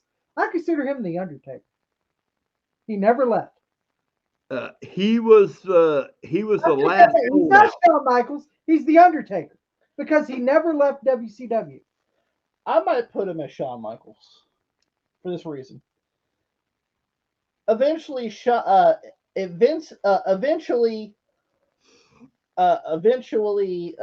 left to go. You know, after WCW went out of business, he went to TNA. Well, see, he had no job. Where Shawn, when he got injured, he had to leave, take 4 years off because of back, and easy on my back. And then he comes back in the Jesus shirt and blue jeans. Then he comes back in the Jesus shirt and the blue jeans because also Sting is Heavenly Lord Christian as well. So I'm gonna go with yes. All right, yes. I agree now. But one thing, I agree. But Levante, I want to say this right here. Now, Sting stayed until Vince McMahon bought him out, and guess what? He even took down the ring rope and took down the ring to give it to Vince McMahon. That's right. Here you go. He stayed there that fucking long. So I do agree with. I agree. Dabo and Daniel. Yes. Because they said that. Daniel, yes. I agree with Dabo and Daniel on I agree with the Bond Leaders podcast. I agree. No doubt about it. So Levante, I know. I feel your pain. I'll do a Raven. Yeah, I'll do a Raven. And guess what? This coming from a Shawn Michaels fan as well. I feel your pain. Okay. I feel your pain, Levante. But I feel your pain. I feel your pain. But at the end of the day, yes, Sting was Shawn Michaels in WCW. But he wasn't a sexy boy. But he wasn't a boy toy either. No. He was a family man. And then the last one is this one's just for fun and games, and perhaps the hardest question for the WR podcast. There is a bomb that's about to go off and blow up the world. You have a chance to defuse it, and all each of you have to do is type in the deactivation code, and the deactivation code is your favorite AEW match. So we gotta tell them. Then we're gonna blow up. Yeah. Well, that's easy. Your favorite AEW match. Well, that's easy. Uh, Cody Rhodes versus Dustin Rhodes. Cody Rhodes and Dustin Rhodes at Double or Nothing Yes. 2019. Yes, there you go. Because me and Tom are slowly getting through those DVDs, slowly but surely. It's a toughie. Oh, it's a toughie, all Thank right. God there's food around. There's food around. And so far, that's probably the best match we've seen was Yes. Cody versus Dustin. That Double or Nothing 2019. Yeah, Double or Nothing 2019. Pops, what's your favorite AEW match? Well, I've seen Cody and Dustin, and I'd have to agree because well, it has to be the great because they learned from the great. And that match was bloody as hell. Yeah. And it was a good match. And overall, it was a damn good match. You see, that is what you call bringing the audience into the match. Tony Khan, you just don't know how to do that. You got if you got wrestlers that can do that, which I don't think you do anymore. But you see, wrestlers brings the audience in to the match. Now, you'll never know. Now we have a question here from Matt Jenkins. Matt Jenkins, I'm sorry, man, but some of these we can't answer right now because it's going to be time constrained. But we're going to answer a few of them. Like this one for instance, we can't answer, which is what's your top 5 favorite CM Punk matches in WWE? It's hard to come up with 5 different matches right off the especially top we're of your under head. time constraint. Yeah, we're under a little time constraint here. But we will answer a few of your questions here. If you can go back in time and have a one-night stand with a WWE Attitude Era, I assume Diva, because he didn't write Diva down. Who would you choose? Okay, so or these the okay. So these are the women Pops. Okay. Yeah. That you have to choose from. Jacqueline, Lita, Ivory, Tori. Now, not Tori Wilson, but Tori. I know the Tori. Yeah. Deborah, Molly Holly. Well, I already know mine right off the bat. I know mine too. Okay. Molly Holly. Yours is Molly Holly? Oh yeah. She looked good in that blonde. Oh, the blonde. Oh, yeah, she did, didn't she? I'm gonna have to go with Molly Holly. Pops, who would you have a one-night stand with? Jacqueline. She's a freak. Do you need Jacqueline's a freak. He said Jacqueline. Oh, Jacqueline, huh? She's a freak. Or his new Jack Hunter. One titty up, one titty down. Hey, it doesn't bother me none. You go with Jacqueline, Pop? I'm going with Jacqueline. And on top of that right there, she's not afraid to fight any motherfucker. If I just had a one-night stand with somebody, it might be Lita. Lita? Just to say I smash it. And you ain't the only one. Well, I never said I wanted to be the only one. Lita, though. I'm just saying. The trouble right there is see if she's a newbie with Jacqueline. You see, I'd probably get beat up because she want more of it. And we'll answer one more question from Matt Jenkins because the other ones are kind of like top 5s and stuff. We can't answer those right now. His question is, what is your favorite WCW tag teams? All right, the Steiner Brothers. Harlem Heat. Harlem Heat. Steiner Brothers. I'm gonna go. That's probably my. I'm gonna go with another team that I enjoyed, and I'm gonna have to go the Midnight Express. Okay. Hey, they were in WCW, NWA, same thing. Technically, yes. That's probably my favorites. Probably the Road Warriors. That'd be another one. The Hollywood Blondes and Stunning Steve and Brian Pillman. That's another good one. The Hollywood Blondes. Yep. Pops, any favorite tag teams of yours? Let's see the rock the WCW Party NWA, Rock and Roll Express, Midnight Express, the Hollywood Blondes. I tell you what, all the guys that we've mentioned, yes, I like them all.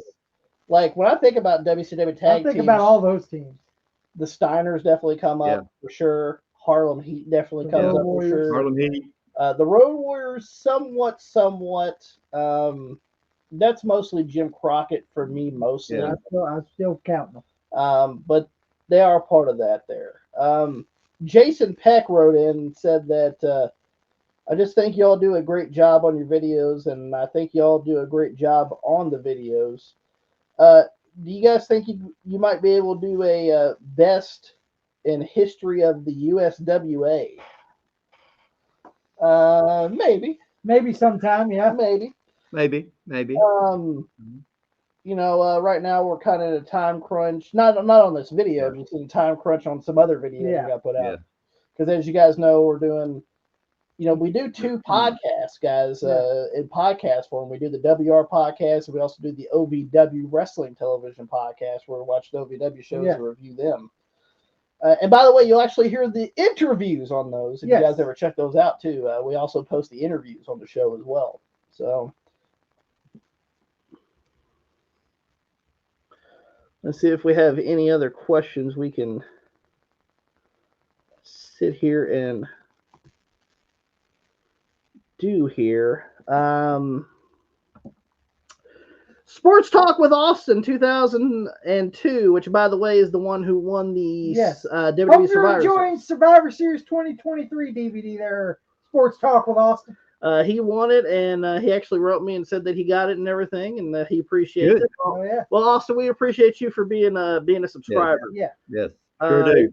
He Sure said, do. keep up the great work, guys. Is it time to start mentoring Roman Reigns when we talk about the goats of professional wrestling? Yep, he is. He's one of the goats. I think over 4 years as WWE champion, he's a needle mover, and Yep. and it's time to put some respect on his name. I agree. I think he is he is one of the goats. When I for years, that they tried to cram him down our throats for years, and they finally put him in a reign where people can really get respect out of him. Yeah. Yes, he's moved the needle, and I like what he's doing. Absolutely. I mean, when you sit here and you think about like 4 years as a WWE champion, I mean, granted, he didn't always defend the belt, Yeah. but as the champion, you have that luxury. Yeah, you And do. like granted, I do wish he probably would have defended it more, but you also have to realize this too: is there anyone that's stepping up to take that Right, position as right. well? See, this right now. yeah, people may think well, why doesn't he defend it? Well, it's a lot different now than it was in territorial days. Mm-hmm. I mean, a lot of things has changed. It's companies. Yeah, and 4 years as a champion is nothing to sneeze at. Yeah. And definitely, I think he is up there. Do I think he's in Mount Rushmore of the goats? No. Do I He's think one of the goats. do I think he's in the top 10 Yes. of goats? Yeah. Absolutely. Yeah, he is. Absolutely. And I guess we'll stop right here with the last couple of questions from Jason Peck. Okay. He has about 4 questions here that we'll answer. And then we'll stop because Yeah, we gotta we gotta get going. Pressing time now. Yeah. Somebody in this group has to get ready for work in about 30 minutes. You didn't have to tell them. I got a job. I'm not going to mention who that person is that has to get ready in about 30 minutes.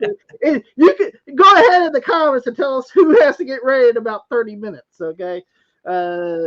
Tommy, me, or Pops? Well, hell, that's easy. You. It's me, guys. Look, I'm going to say this right here real short and sweet. I don't do nothing here. Tommy, at least he has a job. Joey runs the show. Hey, what are you talking about? I have a job. Social media shit. You have a job. Joey gave you a job to write down some things that we do for the podcast. That's your job. Me, I don't have a job here. My job is just to sit here, talk to you people, and look pretty. That's my job. His question is. Let's go to these last questions. Yeah, these last questions here. what do you think about Tommy Rich? I like Tommy Rich. He was a former NWA World Champion. I like Tommy Rich. Like Tommy He Rich? was a good talent back in the day. Pops? Wildfire Tommy Rich, Yes, great Tommy Rich. talent, great great wrestler. I mean, he was on top of the world at one time. I'll be honest with you, I was never a real big fan of Tommy Rich. I always thought he kind of sucked. But I will say this: in the early '80s, he did have his Yeah. run as the NWA champion, and you know,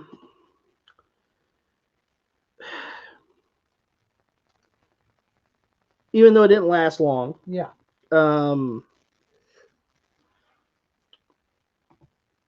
You know, it still counted, and um, you know, in the early '90s, he just pretty much just did a lot of jobs on Yeah. WCW. So I mean, I respect Tommy And Rich he was in ECW. and as the Big Don. The Big Don, baby. But I was just never a big fan of Tommy Rich personally. But then again, his heyday was before I was a big fan of wrestling. Also, Yeah, there is that too. yeah, that's why. Yeah, you're just too early. You're just too little to understand it. Let's go ahead and go with his. Yeah, we got 3 more questions left here. All right. Do you think IRS should have been the WWE Intercontinental Champion? Why not? Well, I mean, he is Macho Man's brother, right? Yeah, he is. Oh yeah. I'm glad you told me that. I didn't know that. Yeah, I think IRS would have been a good Intercontinental Champion. Like I always liked Mike Rotundo. I did. He was always a good worker. Yeah. Even from his days as I didn't understand when he was called Captain Mike. Yeah, the Captain Mike thing with the whole Captain Cap and all that I stuff. didn't understand that shit. And the bell I felt sorry for him on that. But other than that, but him as Mike Rotunda with the Varsity Club, great. Yeah. And him as IRS, great. Yeah. I mean, he did get BK Wall Street was a reincarnation of IRS, in my opinion. Yeah. His stuff in WCW. Well, I'm just saying, to me, the VK Wall But Street. they were more interested Yeah. in NWO stuff at that point. And but in my opinion, when he was VK Wall Street, it was like a kind of a portrayal of IRS. Yeah. All it was, he was doing stock market at that time. Yeah. I liked IRS, and I thought he was pretty good, and I did like the team with him and Teddy the DiBiase. $1 Million Man as Money. IRS, yeah. But you know, Intercontinental Champion, sure, it's just not probably tag and Intercontinental probably the only way he would go for. I don't think world. No, I don't think the world champion. No. But Intercontinental Championship maybe, but it also depends on who he would have been going for at that time. Because you gotta realize this. I remember in '94 he was feuding with Razor Ramon, and I know that wasn't going to happen. Yeah, 93, 92, Shawn Michaels.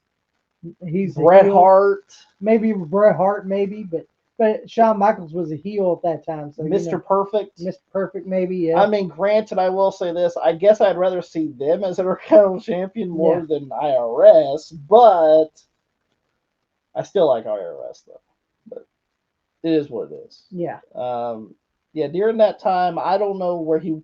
Once again, the people that always bring up about so-and-so could have been champion during, like, Hogan's era. Well, guess what?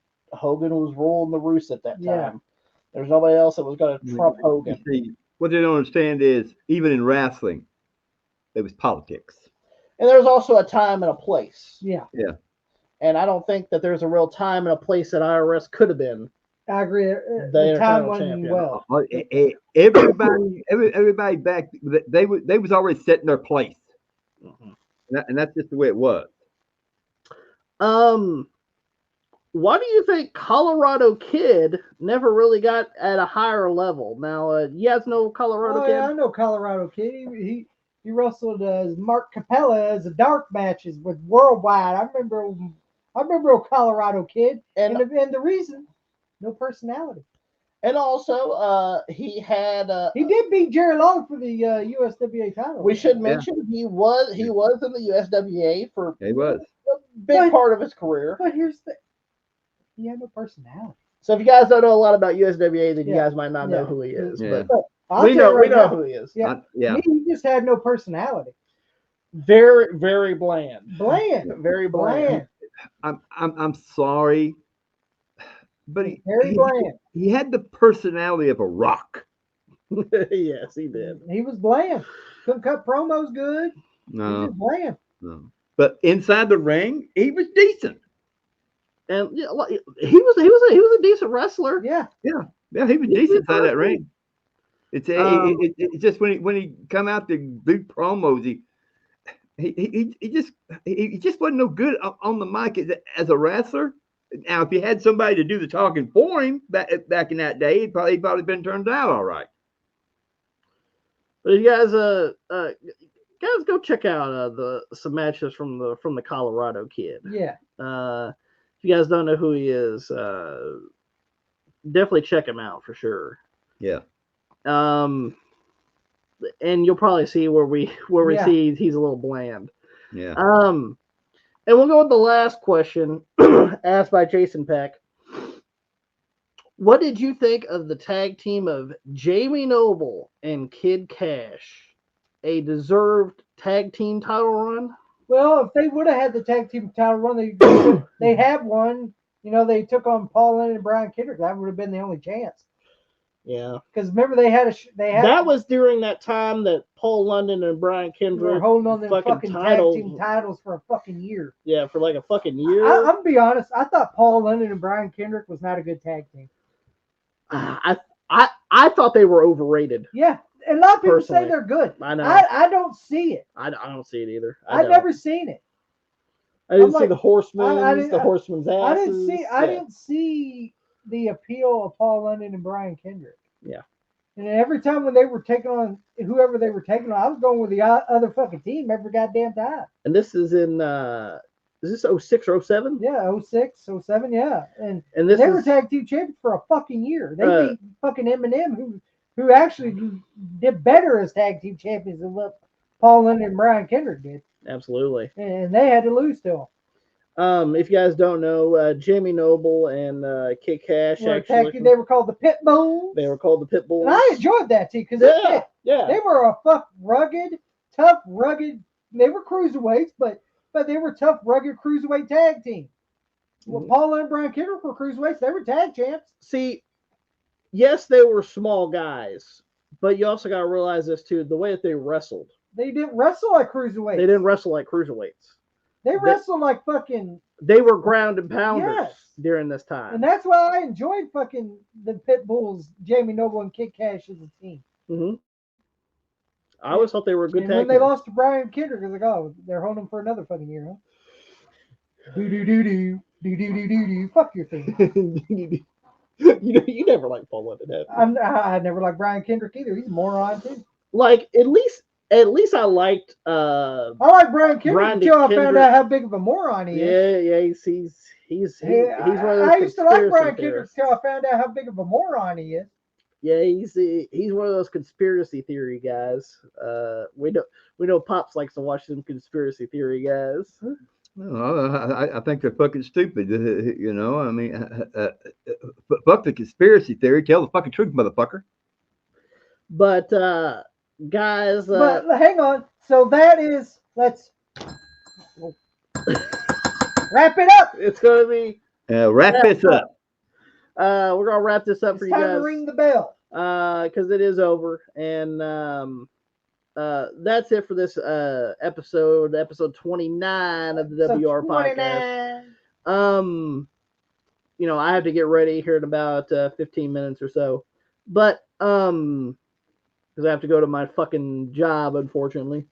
But we hope that you guys enjoyed this episode of the WR podcast. If you guys did, give it a thumbs up. Also, guys, don't forget that we also have another podcast, which is the OVW Wrestling Television Podcast or TV podcast. Yeah. It is on the same feed on our Spotify as the WR podcast, so you guys get both of them. Yes.